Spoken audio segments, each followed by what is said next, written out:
সুন্দর করে ফুল দিয়ে সাজানো রুমের বেডের উপরে বসে আছে একটি মেয়ে, লাল শাড়ি পরে, তবে চোখে পানি, হাঁটুতে মুখ লুকিয়ে কান্না করছে।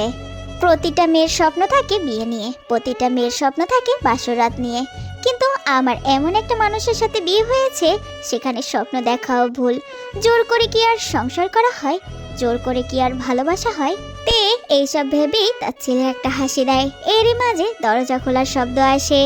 জঙ্কুক এতটা জোরে রুমের দরজা লাগিয়ে ভিতরে আসে, সেই শব্দ শুনে তে কেঁপে ওঠে। তে তো আগে থেকেই জানে ওর জন্য এর থেকেও খারাপ কিছু অপেক্ষা করছে।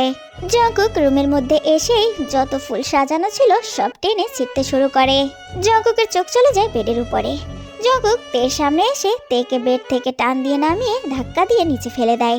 জঙ্কুক তেকে ধাক্কা মেরে ফেলে দিয়ে বিছানা থেকে চাদর বালিশ সবকিছু টেনে মেঝেতে ফেলে দেয় আর বলতে শুরু করে, মানি না, আমি এই বিয়ে আমি মানি না, কিছুতেই না। এই কথা বলে জঙ্কুক রুমের সবকিছু এলোমেলো করতে শুরু করে। এইদিকে তের টেবিলের সাথে ধাক্কা লেগে কপাল কেটে যায়। তে নিজের কপালে হাত দেয়, তের হাত রক্তে ভিজে যায়। সেটা দেখে তে একটা তাচ্ছিলের হাসি দেয় আর মনে মনে বলে, এইগুলো ছাড়া তোর কপালে আছে কি আর তে? তের ভাবনার মাঝেই হঠাৎই তের হাতে টান লাগে। এক টানে তেকে দাঁড় করিয়ে ফেলে জঙ্কুক। তেকে দাঁড় করিয়ে সাথে সাথে তের গলা চেপে ধরে আর বলে, তোর জন্য, শুধু তোর জন্য আমি লিসাকে পাইনি। বল কেন করলি আমার সাথে এমন, কেন করলি? জঙ্কুক তের দিকে তাকিয়ে তাচ্ছিলের একটা হাসি দেয় আর বলে, আমি কাকে কি বলছি? তোর মতো একটা থার্ড ক্লাস মেয়ে টাকা ছাড়া আর কি বোঝে? এদিকে তের তো নিঃশ্বাস নিতে কষ্ট হচ্ছে, গলা থেকে কোনো আওয়াজই বের করতে পারছে না। তে জঙ্কুকের হাত সরানোর অনেক চেষ্টা করছে, তবে জঙ্কুকের শক্তির কাছে তে তো কিছুই না। জঙ্কুক আবারও তেকে ধাক্কা মেরে বিছানার উপরে ফেলে দেয়। তে জোরে জোরে নিঃশ্বাস নিতে থাকে। তের মনে হচ্ছে আর একটু সময় থাকলেই তে মরে যেত। জঙ্কুক আবারও তে চুল ধরে বিছানা থেকে তুলে নিজের সামনে নিয়ে আসে আর বলে, সত্যি করে বল, তুই কিসের লোভে আমাকে বিয়ে করেছিস? টাকা নাকি আমার সম্পত্তি? তুই আমাকে টাকার লোভে বিয়ে করেছিস তাই না? বল তোর কত টাকা লাগবে, আমি তোকে দিচ্ছি। জঙ্কুক কথা বলছে আর তের চুল আরো জোরে খামচে ধরছে। তে ব্যথায় কুকড়ে ওঠে। আমার লাগছে। লাগছে? লাগুক। বল কত টাকা দিলে তুই এখান থেকে চলে যাবি? বল তোর কত টাকা চাই? জঙ্কুক তেকে ছেড়ে দিয়ে ডয়ার থেকে চেক বের করে আর তাতে সাইন করে তের সামনে ধরে আর বলে, তোর যত ইচ্ছে অ্যামাউন্ট বসিয়ে নিস, আমি সাইন করে দিয়েছি। এখন তুই আমার রুম থেকে বের হ, এক্ষুনি বের হ। জঙ্কুক তের হাত ধরে রুমের বাইরে বের করতেই যাবে, তখনই রুমের ভেতরে জিন বেগম আর আরএম সাহেব চলে আসেন। কি করছিস জঙ্কুক? তেকে ছেড়ে দে বলছি, ছেড়ে দে ওকে। জঙ্কুক, তুমি যে আমার ছেলে সেটা ভাবতেও এখন আমার ঘৃণা লাগছে। ছি জঙ্কুক, ছি, এতটা নিচে নেমে গেছো? বাহিরের একটা মেয়ের জন্য নিজের বউয়ের উপরে হাত তুলছো? মিস্টার কিম নামজুন, আপনি কাকে বাহিরের মেয়ে বলছেন? এই মেয়েটা থার্ড ক্লাস, মেয়েটা হচ্ছে বাহিরের মেয়ে, লিসা না। কারণ আমি লিসাকে ভালোবাসি। জঙ্কুক, তুমি আমার সামনে ঠিক করে কথা বলো, আমি তোমার বাবা। জঙ্কুক, বাবার সাথে কি ধরনের ব্যবহার করছো তুমি? আর তে বাহিরের মেয়ে মানে? তে তোমার সদ্য বিয়ে করা বউ, তুমি তাকে বাহিরের মেয়ে বলছো? আমি এই বিয়ে মানি না, মানি না আমি এই বিয়ে, তোমরা শুনেছ? আর তুই তুই আমার রুম থেকে বেরিয়ে যা, এক্ষুনি বেরিয়ে যা। কথা বলতে বলতেই জঙ্কুক তেকে ধাক্কা দিয়ে দেয়। জিন বেগম সাথে সাথে তেকে ধরে ফেলেন আর বলেন, জঙ্কুক, তুমি এভাবে তেকে ফেলে দিচ্ছ কেন? কারণ ও আমার রুমে থাকতে পারবে না। তে এই রুমে থাকতে পারবে না মানে? তে এই রুমেই থাকবে, কারণ এটা আমার বাড়ি। আমি ঠিক করব কে থাকবে আর কে থাকবে না। সো আমি যেটা বলবো সেটাই হবে। ও তাই তো, তাহলে আমি চলে যাচ্ছি, তোমরা থাকো এই থার্ড ক্লাস মেয়েটাকে নিয়ে। জঙ্কুক কথাটা শেষ করতে না করতেই গটগট পায়ে রুম থেকে বেরিয়ে যায়। জঙ্কুক, তুই এখন কোথায় যাচ্ছিস? আমার কথাটা শোন। জিন বেগম অনেক ডাকে, তবে জঙ্কুক পিছনে একবারও ফিরে তাকায় না, সোজা বাসা থেকে বেরিয়ে যায়। এদিকে জিন বেগম থেকে সোফায় নিয়ে বসায় আর তের হাত ধরে বলে, তে মা, আমাকে ক্ষমা করে দিও। আমার জন্য তোমাকে আজ এতটা অপমান, এতটা কষ্ট সহ্য করতে হয়েছে। আমাকে তুমি ক্ষমা করে দাও। তে কান্না করছে না, শুধু তাই না, ওর উপর দিয়ে যে এতক্ষণ যত ঝড়ঝাপটা গিয়েছে সেটা তের মুখ দেখেও বোঝার উপায় নেই, কারণ ও আগে থেকেই প্রস্তুত ছিল। না আন্টি, এতে আপনার কোনো ভুল নেই। আপনি কেন ক্ষমা চাচ্ছেন? হয়তো এটা আমার কপালই লেখা ছিল। তে, তোমার কপাল কেটে তো রক্ত বের হচ্ছে। জিন বেগম তের কপালের দিকে তাকায় আর দেখতে পায় তের কপাল বেয়ে বেয়ে রক্ত নামছে। সেটা দেখে জিন বেগম বলে, ওমা তাই তো।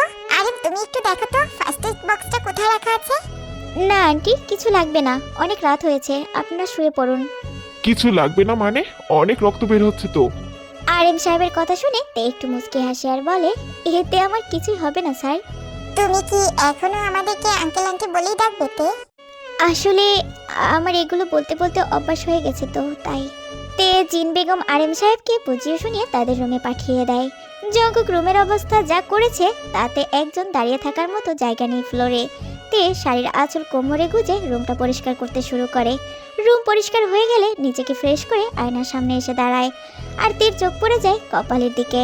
কাটা জায়গায় তে কিছুই লাগায়নি। তের হাত কাটা জায়গায় ছুঁয়ে দিয়ে মুখে একটা তাচ্ছিলের হাসি রেখে বলে, বাসর রাতে স্বামীর দেওয়া প্রথম চিহ্ন এটা।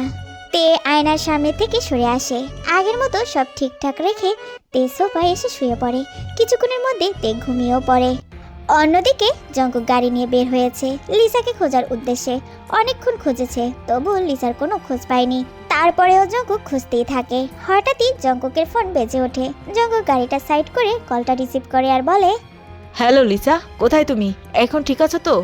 ফোনের ওপাশ থেকে লিসা কান্নামাখা গলায় বলে, জঙ্কুক, আমার খুব কষ্ট হচ্ছে জঙ্কুক, আমি তোমাকে সত্যি খুব ভালোবাসি জান। আচ্ছা লিসা, আমি বুঝতে পেরেছি। তুমি এখন কোথায় আছো সেটা বলো, আমি এক্ষুনি আসছি। না জঙ্কুক, এত রাতে তোমার আসতে হবে না, কাল তোমার সাথে আমি দেখা করব। আচ্ছা ঠিক আছে লিসা, তুমি এখন ঘুমিয়ে পড়ো, কাল দেখা হবে। কিন্তু জঙ্কুক, কিন্তু? কিন্তু কি লিসা? জঙ্কুক, আমি চাই তুমি তেকে মেনে নাও, এর সাথে সংসার করো। আমি হয়তো তোমার ভাগ্যেই নেই, এই জন্যই আমার সাথে এমনটা হয়েছে। লিসার কথা শুনে জঙ্কুকের মুখে আবারও রাগের আভা ফুটে ওঠে। লিসা, এসব কি বলছো তুমি? সংসার, তা আবার ওই থার্ড ক্লাস মেয়েটার সাথে? এটা কিভাবে বলতে পারলে তুমি লিসা? না মানে জঙ্কুক, বিয়েটা তো হয়েই গেছে, তাই বলছি আর কি। বিয়ে? এই বিয়ে তো আমি মানি না। তুমি শুধু দেখতে থাকো ওই মেয়ের অবস্থা আমি কি করি। এই কথা বলেই জঙ্কুক টেবিল একটা স্মাইল দেয়। সকালবেলা তের ঘুম ভেঙে যায়। তে সোফায় উঠে বসে। তের চোখ চলে যায় বিছানার দিকে।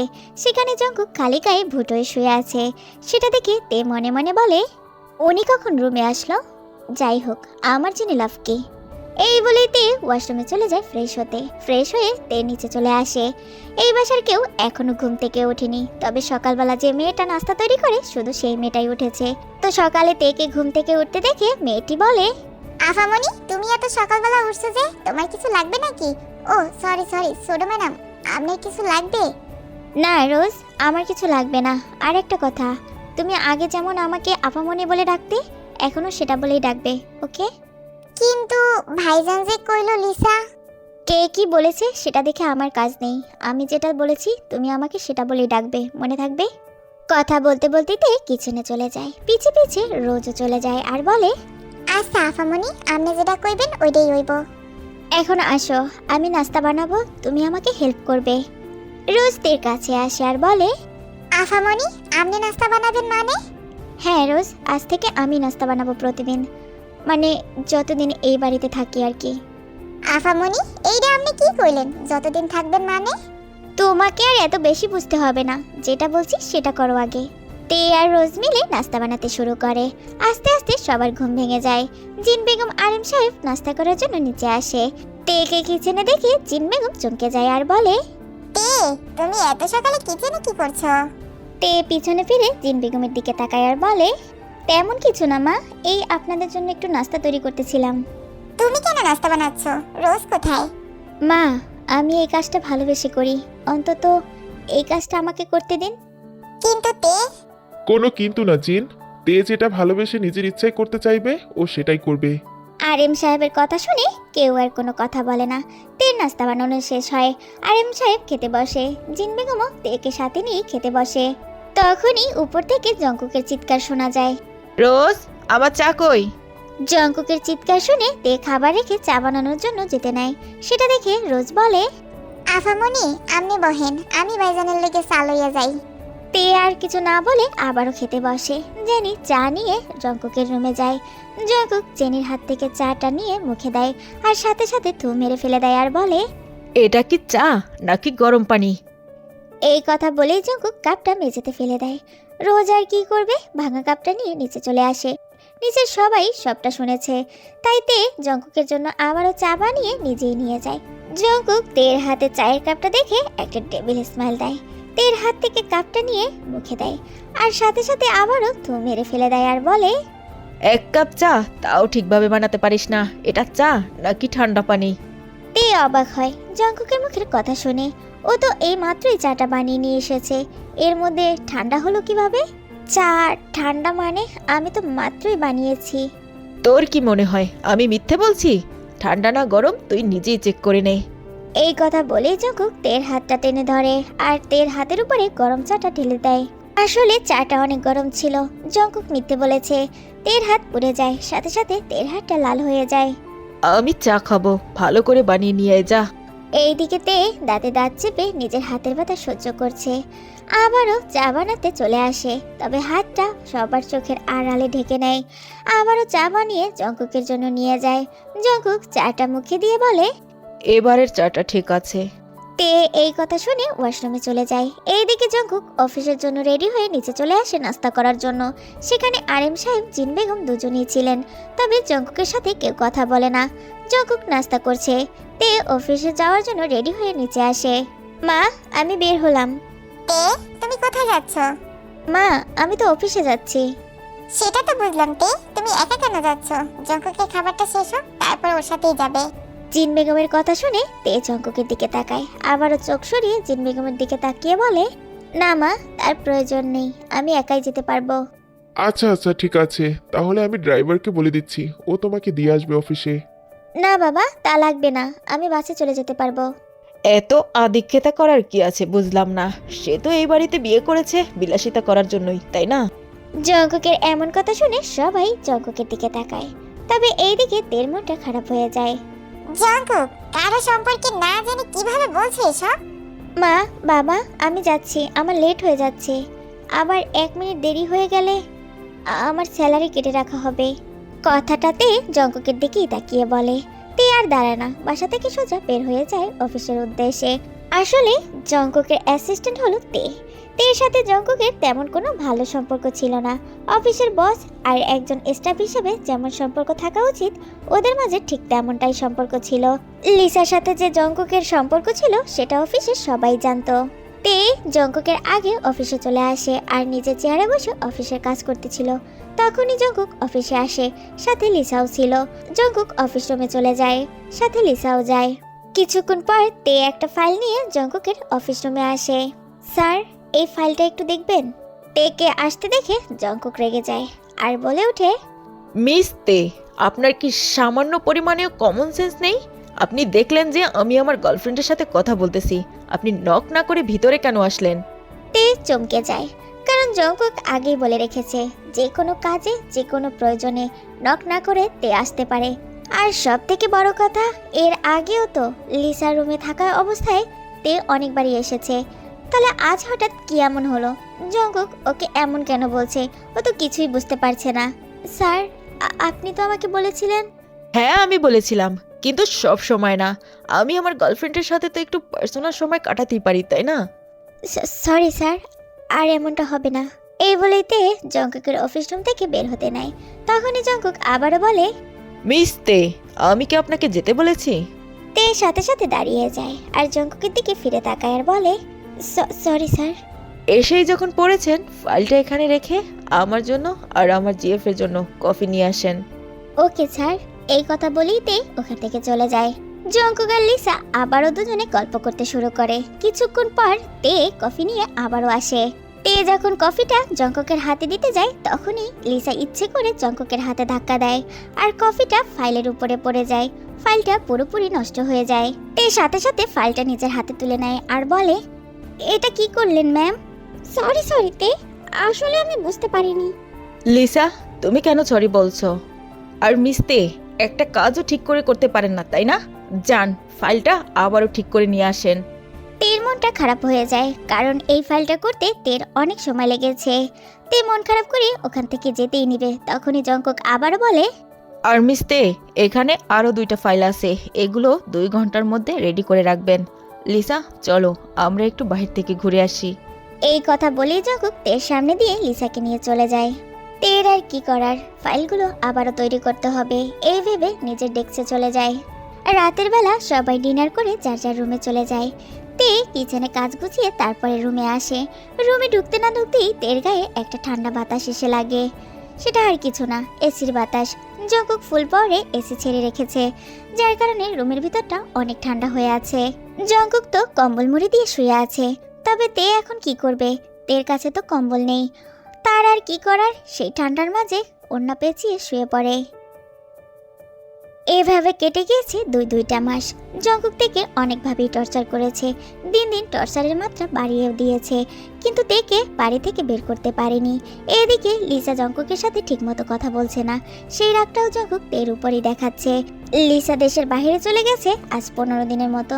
লিসা ঠিকমতো কথা বলে না, কল দিলেও পাওয়া যায় না, তাই জঙ্কুকের মন মেজাজ সবসময় খিটখিটে হয়ে থাকে। তবে একটা দিক ভালো হয়েছে, জঙ্কুক এখন বাসায় থাকে, বেশিরভাগ থাকে তেকে জ্বালানোর জন্য। আর যেহেতু লিসা নেই, তাই রাতের বেলা বেশি আর বাইরে থাকা হয় না জঙ্কুকের। জঙ্কুক অফিস শেষ করে নিজের গাড়ি নিয়ে বাড়ির দিকে যাচ্ছিল। হঠাৎই জঙ্কুকের চোখ পড়ে একটা ছেলে আর একটা মেয়ের দিকে। দেখে তো মনে হচ্ছে তের মতো। জঙ্কুক গাড়ি দাঁড় করায়, আর ভালোভাবে দেখে বুঝতে পারে সেটা আর কেউ না, তে দাঁড়িয়ে আছে। তবে ওই ছেলের হাত ধরে আছে কেন? জঙ্কুক সিট বেল্ট খুলে বের হতেই যাবে, তখনই জঙ্কুকের কিছু একটা মনে পড়ে যায়, থেমে যায়, আর মনে বিড়বিড় করে বলে, ও কার সাথে থাকবে কার সাথে থাকবে না তাতে আমার কি? আমি কেন রেগে যাচ্ছি? ওই 3rd ক্লাস মিস্টারের জন্য আমার কেন রাগ হবে? জঙ্কুক আর ওখানে 1 সেকেন্ডও দাঁড়ায় না, গাড়ি নিয়ে সোজা চলে যায়। রাতের বেলা তে খাবার খেয়ে কিচেনের কাজ গুছিয়ে রুমে চলে আসে। তবে তে আজ একটু ভিন্ন কিছুই দেখতে পায়। প্রতিদিন তো জঙ্কুক শুয়ে থাকে, তবে আজ জঙ্কুক বসে আছে। তে জঙ্কুককে দেখেও না দেখার ভান করে ওয়াশরুমের দিকে যেতে নেয়। তখনই জঙ্কুক তের হাত ধরে ফেলে। সেটা দেখে তে পিছনের দিকে তাকায় আর বলে, কি কি হলো? আপনি আমার হাত ধরলেন কেন? আমি তোর হাত ধরলেই প্রবলেম, তাই না? আর অন্য পুরুষ তোর হাত ধরলে কোনো প্রবলেম নাই, তাই তো? তে একটু চমকে যায়। জঙ্কুক এসব কি বলছে? ও তো কিছু বুঝতে পারছে না। কি সব বলছেন আপনি? কে আমার হাত ধরেছে? আর ধরলেই বাকি, তাতে আপনার কি? তের কথা শুনে কেন জানি জঙ্কুকের রাগ হচ্ছে। জঙ্কুক তের সামনে এসে দাঁড়ায় আর চোয়াল শক্ত করে বলে, ও আমি তো ভুলে গিয়েছি, তোদের মতো নোংরা 3rd ক্লাস মেয়েরা আর কি পারিস? বড়লোকের ছেলে দেখলি তাদের গলায় ঝুলে পড়িস। তোদের তো আবার ঘরেও লাগে, আবার বাহিরেও লাগে, তাই না?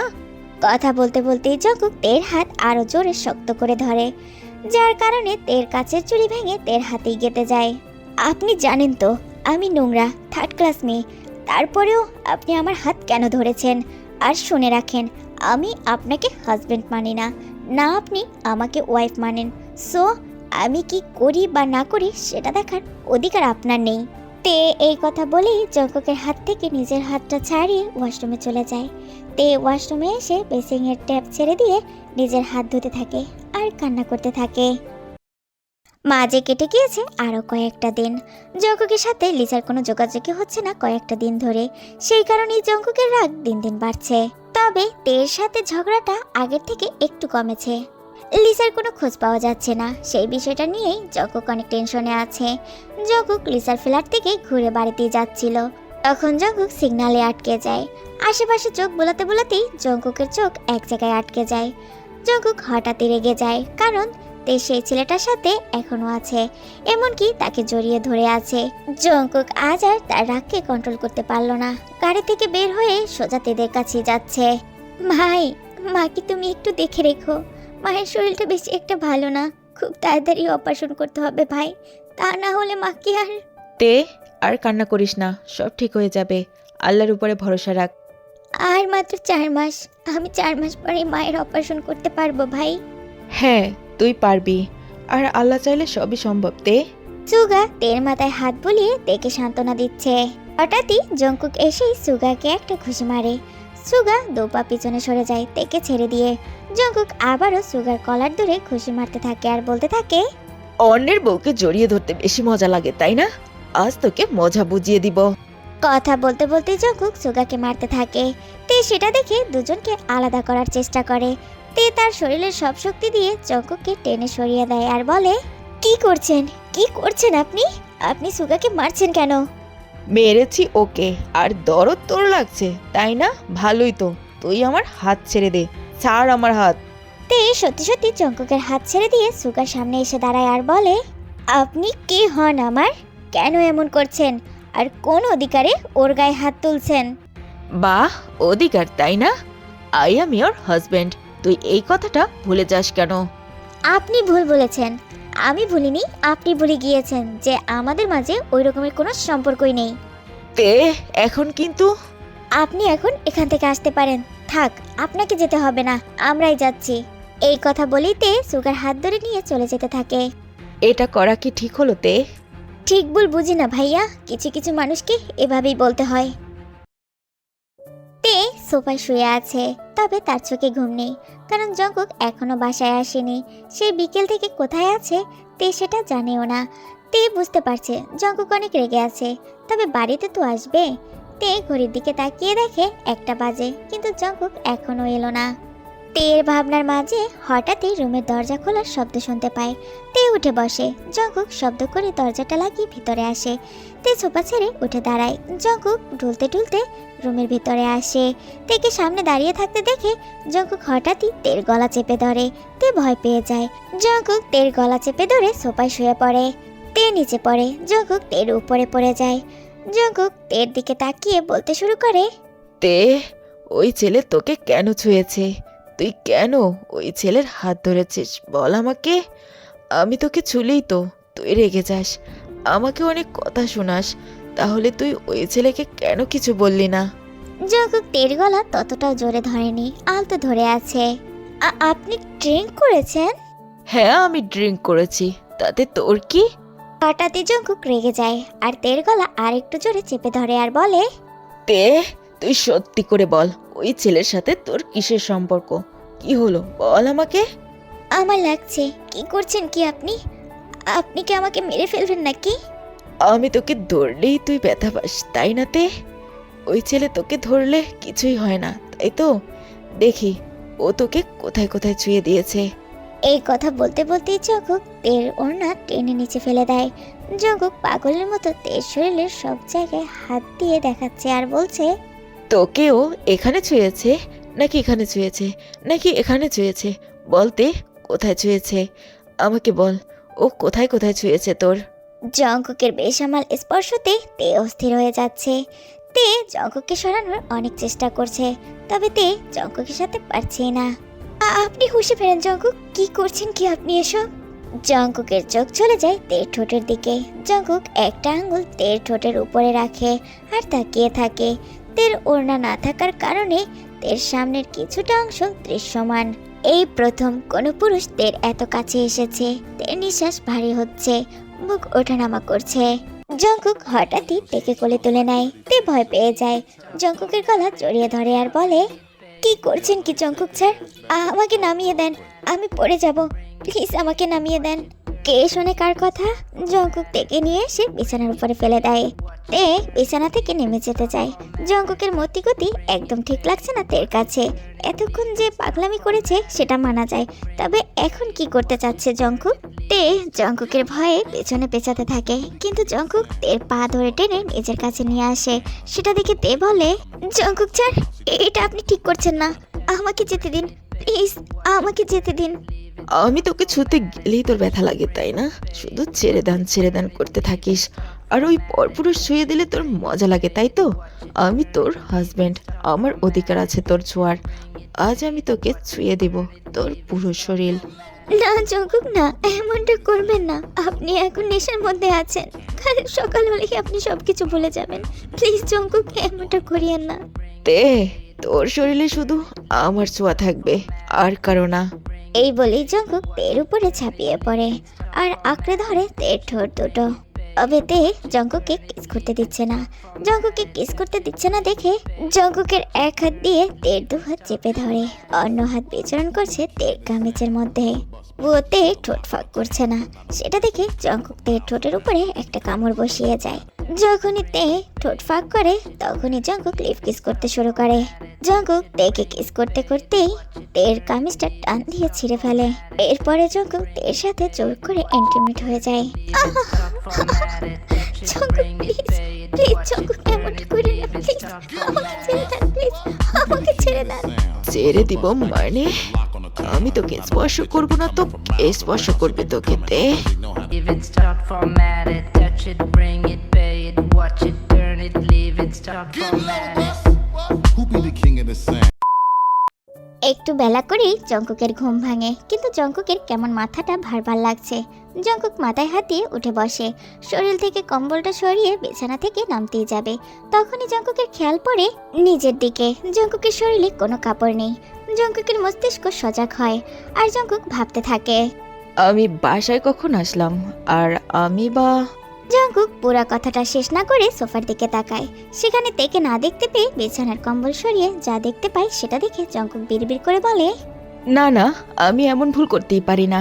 আমি খারাপ হতে পারি, কিন্তু এতটা খারাপ হতে পারি না যাকে আমি বউ বলে মানি না। তার থেকে বড় কথা, আমি লিসাকে ভালোবাসি। জঙ্কুক সাথে সাথে বিছানা থেকে নেমে দাঁড়ায়, সাথে বিছানার চাদরটা নিয়ে ওয়াশরুমে চলে যায়।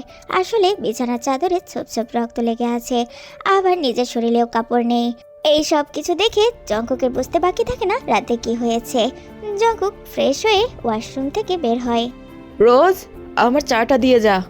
জঙ্কুক রুমের ভিতরে অপেক্ষা করতে থাকে চায়ের জন্য। কিছুক্ষণ পর রোজ চাটা নিয়ে জঙ্কুকের রুমে চলে আসে। ছোট ভাইজান, এই নেন আপনার চা। জঙ্কুক দরজার দিকে তাকায়, দেখে রোজ দাঁড়িয়ে আছে। জঙ্কুক রোজকে কিছু বলতেই যাবে, তবে পর মুহূর্তে কিছু একটা মনে করে থেমে যায়। চাটা রেখে রোজকে পাঠিয়ে দেয়। কিছুক্ষণ পরেই জঙ্কুকের রুম থেকে কাঁচ ভাঙার আওয়াজ আসে। রোজ আবারও জঙ্কুকের রুমে আসে। জঙ্কুক রোজকে আবারও ওর রুমে আসতে দেখে বলে, এটা কি কোনো চা হলো? আর তুই এসেছিস কেন? বাড়িতে কি আর কেউ নাই? ভাইজান, খালাই আর খালু তো তারা রুমে চলে গেছে আপনার রুমের কাজ ভাঙার শব্দ শুই না। তো আর কি কেউ নাই এই বাড়িতে? রোজ জঙ্কুকের কথা শুনে মনে মনে ভাবে, আর কেউ মানে? এই বাড়িতে আমরা চারজন ছাড়া আর তো কেউ নাই, তাহলে কে আইব? জঙ্কুক রোজকে ওর দিকে অবাক হয়ে তাকিয়ে থাকতে দেখে বলে, তুই এখনো দাঁড়িয়ে আছিস কেন? যা এখান থেকে। রোজ আর কি করবে, জঙ্কুকের ধমক শুনে ওখান থেকে চলে যায়। জঙ্কুক অফিসের জন্য রেডি হয়ে নিচে আসে নাস্তা করার জন্য। জঙ্কুক নিচে এসে আশেপাশে তাকায়, তবে কোথাও থেকে দেখতে পায় না। জঙ্কুক খাবার খেতে বসে, খাবার মুখে দিতেই থু মেরে সাথে সাথে ফেলে দেয়। এসব কে রান্না করেছে রোজ? ভাইজান, আমি। সব সময় তো তুই রান্না করিস, তাহলে আজ রান্না এমন হলো কেন? আসলে ভাইজান, এতদিন তো আমি রান্না করি নাই, আফামনি করছে। কিন্তু কি রোজ, আজ তাহলে সে রান্না করেনি কেন? কোথায় সে? রোজ, তুই তোর কাজে যা। আর জঙ্কুক, এই খাবার খেতে পারলে খেয়ে নাও, আর না পারলে ফেলে দাও। তবে আজ থেকে এই খাবারই খেতে হবে তোমাকে। মানে? জিন বেগম ওখান থেকে চলে যায়। রোজও তার কাছে চলে যায়। জঙ্কুকের কথার উত্তর কেউ দেয় না। সেটা দেখে জঙ্কুক মনে মনে বলে, আমাকে কথা শোনানো, তাই না? এই শাস্তি তো আমি অফিসে বসেই দিব। জঙ্কুক খাবার না খেয়ে অফিসে চলে যায়। তবে জঙ্কুক অফিসে এসেও অবাক হয়, তে এখনো অফিসে আসেনি। এমন তো হবার কথা না, তে তো কখনোই লেট করে না, তাও আবার 1 ঘন্টা। জঙ্কুক তো কিছুই বুঝতে পারছে না তে কেন অফিসে আসেনি। এভাবে দেখতে দেখতে কেটে যায় আরো 3টা দিন। জঙ্কুক তের কোনো খোঁজই পায় না। লিসার কথা তো জঙ্কুক ভুলেই গিয়েছে, তবে তের জন্য জঙ্কুক কেমন যেন পাগল পাগল ব্যবহার করছে। জঙ্কুকের অভ্যাস হয়ে গেছে তের সাথে ঝগড়া করা। এখন যখন তেকে খুঁজে পাচ্ছে না, সেই রাগগুলো রুমে থাকা জিনিসের উপরেই দেখাচ্ছে। জঙ্কুক তেকে খুঁজে নাই এমনটা না, খুঁজেছে তবে পায়নি।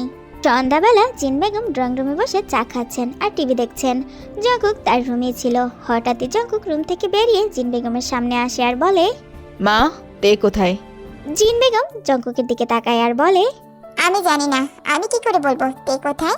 তুমি জানো মা, সত্যি করে বলো তে কোথায়? ওর সাথে আমার দরকারি কথা আছে। বললাম তো আমি জানি না, ও কোথায় গেছে তা কাউকে কিছুই বলে যায়নি। জঙ্কুক হঠাৎই রেগে যায় আর বলে, এখন বুঝতে পারছো তুমি? ও একটা 3rd ক্লাস মেয়ে। দেখো, হয়তো টাকা পয়সা গয়না নিয়ে বয়ফ্রেন্ডের সাথে পালিয়ে গেছে। জিন বেগম বসা থেকে দাঁড়িয়ে জঙ্কুকের গালে ঠাস করে একটা চড় মেরে দেয়। জঙ্কুক গালে হাত দিয়ে জিন বেগমের দিকে তাকায় আর বলে, মা, তুমি আমার গায়ে হাত তুললে ওই 3rd ক্লাস মেয়েটার জন্য? হ্যাঁ তুলেছি, দরকার হলে আবার তুলবো, তাও আমি তের নামে একটা বাজে কথা শুনবো না। এখনো তুমি ওই মেয়ের হয়েই কথা বলবে মা? হ্যাঁ, আমি ওই মেয়ের হয়েই কথা বলবো, আর সারা জীবন বলবো। তুই কি বলেছিস? তে একটা 3rd ক্লাস মেয়ে? না, লিসা হলো একটা 3rd ক্লাস মেয়ে। তুমি এসব কি বলছো মা?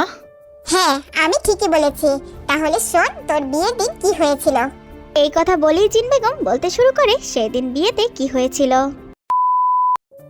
আজ লিসা আর জঙ্কুকের বিয়ে, তবে জিন বেগম আর এম সাহেব এই বিয়েতে রাজি না। বিশেষ করে লিসাকে তাদের পছন্দ না। তারা জানে লিসা মেয়েটা ভালো না, জঙ্কুককে ভালোবাসে, তবে শুধু টাকা সম্পত্তির লোভে। আর এম সাহেব তাই জঙ্কুকের বিয়েতে কোনো অনুষ্ঠানই করেনি, শুধু অল্প কিছু মানুষ ইনভাইট করেছে। লিসাকে সাজানো হচ্ছিল জঙ্কুকদের বাড়িতে। পার্লারের মেয়েরা লিসাকে সাজিয়ে তারা চলে যায়। পার্লারের মেয়েরা লিসাকে সাজিয়ে যখন চলে যায়, তখনই জিন বেগম লিসার রুমে আসে। দরজা লাগিয়ে দিয়ে জিন বেগম লিসার সামনে এসে দাঁড়ায় আর বলে, আমি জানি লিসা, তুমি জঙ্কুককে ভালোবাসো না, শুধু ওর টাকা সম্পত্তির জন্য ওর পিছনে পড়ে আছো। যাই হোক, এই বিষয় নিয়ে আমি কোনো কথাই বলতে চাচ্ছি না। এখন কথা হলো, তোমাকে আমি দুইটা অপশন দিব, তোমাকে যে কোনো একটা বেছে নিতে হবে। বলো, তুমি কি রাজি? জিন বেগমের কথা শুনে লিসা হেসে ওঠে আর বলে, আন্টি আপনি খুবই চালাক, জানেন? আপনি ঠিকই ধরে ফেলেছেন আমি কি চাই, কিন্তু এই 4 বছরে আপনার ছেলে আমাকে চিনতে পারলো না। আমার ছেলে তোমাকে সত্যি ভালোবেসে ফেলেছে, কিন্তু তুমি? আন্টি এসব কথা বাদ দিন তো, এখন বলেন কি অপশন দিবেন আপনি? জিন বেগম হাত বের করে লিসার সামনে রাখে। সেটা দেখে লিসার চোখ তো জলজল করে ওঠে। তোমার অপশন হলো, তুমি জঙ্কুককে বিয়ে করতে পারবে, তবে জঙ্কুক আমাদের কোনো সম্পত্তি পাবে না। তোমাকে নিয়ে জঙ্কুক এই বাসা থেকে চলে যাবে। আর 2, তুমি জঙ্কুককে যদি না বিয়ে করো, তাহলে এই 1 কোটি টাকা নিয়ে এখান থেকে চলে যেতে হবে, আর কখনোই তুমি জঙ্কুকের জীবনে আসতে পারবে না। জিন বেগমের কথা শুনে লিসা মনে মনে বলে, শুধু জঙ্কুককে বিয়ে করে কি হবে, আমার তো চাই টাকা। তবে মুখে বলে, আন্টি আপনি তো পাক্কা খেলোয়াড়। তাড়াতাড়ি বলো লিসা, সময় বেশি নেই, তুমি এখন কি করবে? আমি 2 নম্বর অপশনটা বেছে নিব আন্টি, তবে আমারও একটা শর্ত আছে। এই টাকার কথা আপনি জঙ্কুককে বলতে পারবেন না। আচ্ছা ঠিক আছে, আমি কাউকে কিছু বলবো না। কিন্তু আমি যদি চলে যাই, তাহলে আপনাদের মান সম্মান বা জঙ্কুককে কি বলবেন আন্টি? সেটা আমি দেখে নিব, তোমাকে এত ভাবতে হবে না। তুমি এখন তাড়াতাড়ি যাও। সত্যি সত্যি লিসা টাকা নিয়ে ওখান থেকে চলে যায়। জিন বেগম লিসাকে বাসার পিছনের গেট দিয়ে বের করে দিয়ে এসে ভাবনায় পড়ে যায় এখন সে কি করবে। তখনই তে জিন বেগমের কাছে আসে। আন্টি লিসা ম্যামকে কি সাজানো হয়ে গেছে? জঙ্কুক স্যার তো একটু পরেই নিচে চলে আসবে। জিন বেগম তের দিকে তাকিয়ে তাকিয়ে ভাবছে, এই মেয়েটাকে তো 2 বছর ধরে দেখেছি, খুব ভালো একটা মেয়ে, বাবা নেই, ভাই বোনও কিছু নেই, তাতে কি হয়েছে? মেয়েটা তো আর লিসার মতো না। হ্যাঁ, এই মেয়েটাকেই আমার ছেলের বউ বানাবো। গরিব হয়েছে তাতে কি হয়েছে? আন্টি কি হলো, কিছু বলছেন না কেন? জিন বেগম তের হাত ধরে রুমের ভিতরে নিয়ে যায় আর বলে, তে মা, তুমি আমার একটা কথা রাখবে? না করো না প্লিজ। আন্টি আপনি এমন ভাবে বলছেন কেন? একবার বলেই দেখুন না, যদি আমি পারি অবশ্যই আমি রাখবো। তে, তুমি জঙ্কুককে বিয়ে করবে আজ, এক্ষুনি। না বলো না প্লিজ। জিন বেগমের মুখে এমন কথা শুনে তে 2 পা পিছনে চলে যায় আর বলে, আন্টি এসব আপনি কি বলছেন? আমি স্যারের অ্যাসিস্ট্যান্ট, আমি তাকে বিয়ে করব মানে? হ্যাঁ তে, তোমাকে বিয়েটা করতে হবে। এরপরে জিন বেগম লিসার ব্যাপারটা খুলে বলে তেকে। তুমি যা চাইবে তে মা, আমি তোমাকে তাই দিব, শুধু তুমি রাজি হও। তে কিছুক্ষণ দাঁড়িয়ে দাঁড়িয়ে কিছু একটা ভাবে, এরপরে বলে, আন্টি আমি রাজি, তবে তার সাথে যদি আমার সংসার না হয় তাহলে আমি চলে যাব। আচ্ছা তে, তুমি যা চাও তাই হবে। আন্টি আর একটা কথা, আমি জবটা ছাড়তে পারবো না, আমাকে জবটা করতেই হবে। তোমাকে ছাড়তে হবে না তে, তুমি আমার মেয়ের মতনই হয়ে থাকবে, তুমি যা করতে চাও তাই করতে পারবে। এরপর জিন বেগম নিজের হাতে তেকে সাজিয়ে দেয়। জঙ্কুক লিভিং রুমের সোফায় বসে আছে, সাথে তার কিছু পরিচিত ফ্রেন্ডদের নিয়ে। এরই মাঝে জিন বেগম তেকে নিয়ে আসে, তবে এমনভাবে ঢেকে নিয়ে আসে যাতে তের মুখ দেখা না যায়। তেকে নিয়ে এসে জঙ্কুকের পাশে বসানো হয়, কাজী বিয়ে পড়াতে শুরু করে। তখনই জঙ্কুকের ফোন বেজে ওঠে। জঙ্কুক ফোনের দিকে তাকায়, ফোনের স্ক্রিনে জান লেখাটা ভাসছে। জঙ্কুক কিছুই বুঝতে পারছে না, লিসা যদি ওর পাশে বসে থাকে তাহলে কল কে করেছে। তারপরেও জঙ্কুক কলটা রিসিভ করে। জঙ্কুক হ্যালো বলতেই যাবে, তার আগেই ওপাশ থেকে বলে ওঠে, জঙ্কুক তুমি আমাকে ক্ষমা করে দিও, আমি তোমাকে খুব ভালোবাসি জান, কিন্তু আন্টি আমাকে পছন্দ করে না। আন্টি যে আমাকে এতটা অপছন্দ করে সেটা তো আমি জানতামই না। লিসা তুমি কোথায়? তুমি এখানে না থাকলে এখানে কে বসে আছে? এই কথা বলেই জঙ্কুক পাশে ফিরে তাকায়, আর সাথে সাথে তের ঘোমটাটা খুলে ফেলে। জঙ্কুক তো তেকে দেখে অবাক হয়ে যায়। মিস তে, আপনি এখানে কি করছেন? আর বউ সেজে কেন বসে আছেন? আমি বলছি তে এখানে কি করছে? জঙ্কুক সামনের দিকে তাকিয়ে সাথে সাথে দাঁড়িয়ে যায় আর জিন বেগমকে বলে, মা এসব কি? আর লিসা কোথায়? তুমি ওকে কি করেছো? জিন বেগম জঙ্কুকের হাত ধরে এক সাইডে নিয়ে যায় আর বলে, একদম চুপ জঙ্কুক, একটু চিল্লাবে না। এখানে অনেক বাহিরের মানুষ আছে, আর কোনো কথা শুনতেও চায় না। তুমি চুপচাপ তেকেই বিয়ে করবে। আমি তেকে বিয়ে করব মানে? আমি তেকে বিয়ে করব না। আমি বিয়ে করলে লিসাকেই করব মা। আজ যদি আমার মান সম্মান না থাকে তাহলে আমি তোমাকে ত্যায্য পুত্র করতে বাধ্য হব। সেটা তোমরা যা খুশি করো, তবু আমি লিসাকেই বিয়ে করব। এই কথা বলেই জঙ্কুক ওখান থেকে চলে যেতে নাই। তখনই জিন বেগম পেছন থেকে বলে, জঙ্কুক, তুমি যদি এই বিয়ে না করো তাহলে আমার মরা মুখ দেখবে। জঙ্কুক থেমে যায়। আর যাই হোক, নিজের বাবা মার মরা মুখ দেখতে কেউই চায় না, জঙ্কুকও চায় না। জঙ্কুক বিয়ে করতে রাজি হয়ে যায়। অবশেষে বিয়েটা হয়ে যায়। রাতের বেলা জিন বেগম জঙ্কুকের রুমে তেকে নিয়ে আসে, বসিয়ে দিয়ে বলে, তে, তুমি তো জানো তোমাদের বিয়েটা কেমন ভাবে হয়েছে, একটু মানিয়ে নিও। জঙ্কুকের রাগের কারণটা তুমি ভালো করেই জানো, কিছু বললে একটু সহ্য করে নিও তে। ঠিক আছে আন্টি, আমার যতটুকু ধৈর্য ক্ষমতা আছে ততটুকু দিয়েই চেষ্টা করব, আপনি চিন্তা করবেন না। আমি জানি তে, তুমি লক্ষ্মী একটা মেয়ে, তুমিই পারবে আমার জঙ্কুককে ঠিক পথে নিয়ে আসতে। ইনশাআল্লাহ আন্টি, আমার যতটুকু ক্ষমতা আছে আমি ততটুকু দিয়ে চেষ্টা করব। এখন বল জঙ্কুক, কে থার্ড ক্লাস মেয়ে? তোর দেওয়া অত্যাচার মেয়েটা মুখ বুজে সহ্য করেছে, কাউকে কিছু বলেনি, কোনো অভিযোগ করেনি। এখন তুই বল, তুই কার হয়ে কথা বলবি? জঙ্কুক আর কোনো কথাই বলে না, মাথা নিচু করে দাঁড়িয়ে আছে। ও এখন কি বাই বলবে? যাকে এত বছর বিশ্বাস করলো, ভালোবাসলো, সেই কিনা ওকে ঠকালো। আর যে মেয়ে কিনা তাদের সম্মান বাঁচালো, তাকে কিনা জঙ্কুক সবসময় খারাপ বলতো। আর কি যেন বলেছিস? তে টাকা নিয়ে গহনা নিয়ে পালিয়েছে? তুই তোর রুমের কাবাট খুলে দেখ, ও আমাদের দেয়া একটা কাপড়ও ব্যবহার করেনি, টাকা নিয়ে যাওয়া তো দূরের কথা। জঙ্কুক সত্যি সত্যি আর ওখানে দাঁড়ায় না, সোজা রুমে চলে আসে। আর এসেই কাবাট খুলে দেখতে পায় জিন যা বলেছে সেটাই সত্যি, এমনকি সেই চেকটাও এখানেই পড়ে আছে।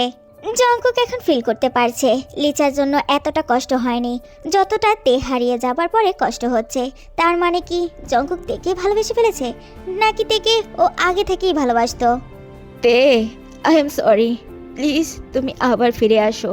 আমি তোমার সাথে অন্যায় করেছি, একবার আমাকে ক্ষমা করে দেখো। আমি আর কখনো এমন করব না। প্লিজ তে, প্লিজ তে, ফিরে এসো। জঙ্কুক আবারও দৌড়ে জিন বেগমের কাছে আসে আর বলে, মা প্লিজ বলো না তে কোথায় আছে। আমি একবার হলেও ওর কাছে ক্ষমা চাইতে চাই। প্লিজ বলো মা, প্লিজ বলো। আমি জানি না জঙ্কুক তে কোথায় আছে। মা বলো না, আমি মনে হয় তেকে ভালোবেসে ফেলেছি। এতদিন আমার ভালোবাসা সত্যি ভালোবাসা ছিল না, ওটা মোহ ছিল। কিন্তু আমি এখন বুঝতে পারছি আমি তেকে ভালোবেসে ফেলেছি। আমার শুধু তেকেই লাগবে মা, বলো না তে কোথায় আছে। তুই সত্যিই যদি তেকে ভালোবেসে থাকিস তাহলে তুই নিজেই খুঁজে বের কর, যা। তুমি বলবে না তাই না? ঠিক আছে, আমি তেকে খুঁজে বের করব, তুমি দেখে নিও। এই বলেই জঙ্কুক গটগট করে নিজের রুমে চলে যায়। আর রুমে এসে কাউকে একটা কল করে আর বলে, আমার সব ইনফরমেশন চাই আজ রাতের মধ্যেই। কথা বলেই জঙ্কুক কলটা কেটে দেয় আর বিড়বিড় করে বলে, আমার সংসারে আগুন লাগাইয়া তুই লুকায় থাকবি। এখন দেখবি এই জিয়ন জঙ্কুক কি করতে পারে। কিছুক্ষণ পরই আবারও জঙ্কুকের ফোনে একটা কল আসে। জঙ্কুক চুপ করে শোনে আর একটা টেবিল স্মেল দিয়ে কলটা কেটে দেয়। বিয়ে করেছো, তাও আবার 1 মাস হয়ে গেছে, ভালোই তো জান। এভাবে দেখতে দেখতে কেটে গিয়েছে আরও 1টি মাস, কিন্তু জঙ্কুক এখনো তেকে খুঁজে পায়নি। আজও তেকে খুঁজে জঙ্কুক বাসায় ফিরছিল, তখনই জঙ্কুকের চোখ আটকে যায় একটা কফি শপের সামনে। সেখানে সেই ছেলেটা দাঁড়িয়ে আছে, তের সাথে বারে বারে জঙ্কুক যাকে দেখেছিল, মানে কফি শপের সামনে সুগা দাঁড়িয়ে আছে। জঙ্কুক সুগাকে দেখার সাথে সাথেই গাড়িটা সাইড করে সুগার কাছে আসে। সুগা কফি শপের ভিতরেই যাচ্ছিল, তখনই জঙ্কুক পিছন থেকে সুগাকে ঘুরিয়ে নাকে একটা ঘুষি মারে। জঙ্কুক আবারও সুগাকে ঘুষি মারতে যাবে, তার আগেই সুগা জঙ্কুকের হাত ধরে ফেলে আর ও নিজেও একটা জঙ্কুকে ঘুষি মারে। জঙ্কুকের নাকে ঘুষি লাগতেই নাক থেকে রক্ত পড়তে শুরু করে। এদিকে সুগার নাক থেকেও রক্ত পড়ছে। জঙ্কুক সেদিকে খেয়াল না করে আবারও সুগার কলার চেপে ধরে আর বলে, আমার বউ কই, আমার তে কই, তুই ওকে কোথায় লুকিয়ে রেখেছিস? বল আমাকে, বল। এদিকে সুগা জঙ্কুকের মুখের দিকে তাকিয়ে আছে, কিন্তু সুগার তাকানোর মাঝে কিছু একটা ছিল। সুগা একদম শান্ত, জঙ্কুকও তাকিয়ে আছে সুগার মুখের দিকে। সুগার শান্তভাবে তাকিয়ে থাকতে দেখে জঙ্কুকও কেন যেন শান্ত হয়ে যায়। জঙ্কুক কিছু একটা ভেবে সুগার কলার থেকে হাতটা নামিয়ে নেয়, আবার শার্টটা ঠিক করতে করতে শান্ত গলায় বলে, দেখ ভাই, আমি তোকে ছেড়ে দিয়েছি, এখন বল আমার বউ কোথায়? তুই যা চাইবি আমি তোকে তাই দিব, তুই শুধু আমার বউটাকে ফেরত দিয়ে দে। সুগা এখনো জঙ্কুকের মুখের দিকেই তাকিয়ে আছে। হয়তোবা জঙ্কুকের পরিস্থিতিটা সুগা বুঝতে পেরেছে। আপনি তেকে খুঁজতেছেন? হ্যাঁ ভাই, আমার বউতে, ও কোথায় আছে তুমি জানো? বলো না প্লিজ। সুগা দাঁড়িয়ে দাঁড়িয়ে আবারও কিছু একটা ভাবে, এরপরে বলে, আমি আপনার সাথে কি একটু কথা বলতে পারি কোনো একটা জায়গায় বসে? জঙ্কুক সাথে সাথে রাজি হয়ে যায়। ওর যে করেই হোক দেখে খুঁজে বের করতেই হবে। জঙ্কুক ভদ্র ছেলেদের মতো সুগার সাথে যায় কফি শপের মধ্যে। দুজনে সামনাসামনি বসে, টিস্যু দিয়ে দুজনের নাক দুজনেই পরিষ্কার করে, আর দুটো কফিও অর্ডার করে। দুজনের কেউই কথা বলে না, চুপচাপ বসে আছে। জঙ্কুক অপেক্ষা করতে থাকে সুগা কখন কি বলবে, আর সুগা তাকিয়ে থাকে কিছুক্ষণ জঙ্কুকের দিকে, এরপরে বলে, তো মিস্টার জিয়ন জংকুক, আপনি তের সম্পর্কে কতটুকু জানেন? এই কথা শুনে জঙ্কুক সুগার দিকে তাকায়, কিছুক্ষণ চুপ করে থাকে, এরপরে বলে, আসলে এর সম্পর্কে আমি তেমন কিছুই জানি না, কারণ ও আমার বিয়ে ছিল, আর আমাদের বিয়েটা। জঙ্কুক থেমে যায়, আর কিছু বলে না। সেটা থেকে সুগা বলে, আমি জানি আপনাদের বিয়েটা কি করে হয়েছে। জঙ্কুক আবারও চুপ চুপ করেই বসে থাকে। সেটা দেখে সুগা আবারও বলে, আপনি তের সম্পর্কে কিছুই জানেন না, তাই তো? আমি জানি না, তবে যতটুকু জানি ওর মা ছাড়া এই পৃথিবীতে আর কেউ নেই। হ্যাঁ, আপনি ঠিকই শুনেছেন, তের মা ছাড়া এই পৃথিবীতে আপন বলতে আর কেউই নেই। তবে এখন বলতে গেলে সব থেকে কাছের মানুষ হলাম আমি। জঙ্কুকের চোখ বড় বড় হয়ে যায় সুগার কথা শুনে। সব থেকে কাছের মানুষ মানে? আপনি কি বলতে চাচ্ছেন কাছের মানুষ মানে? জঙ্কুক, আপনি যেটা ভাবছেন তেমনটা না।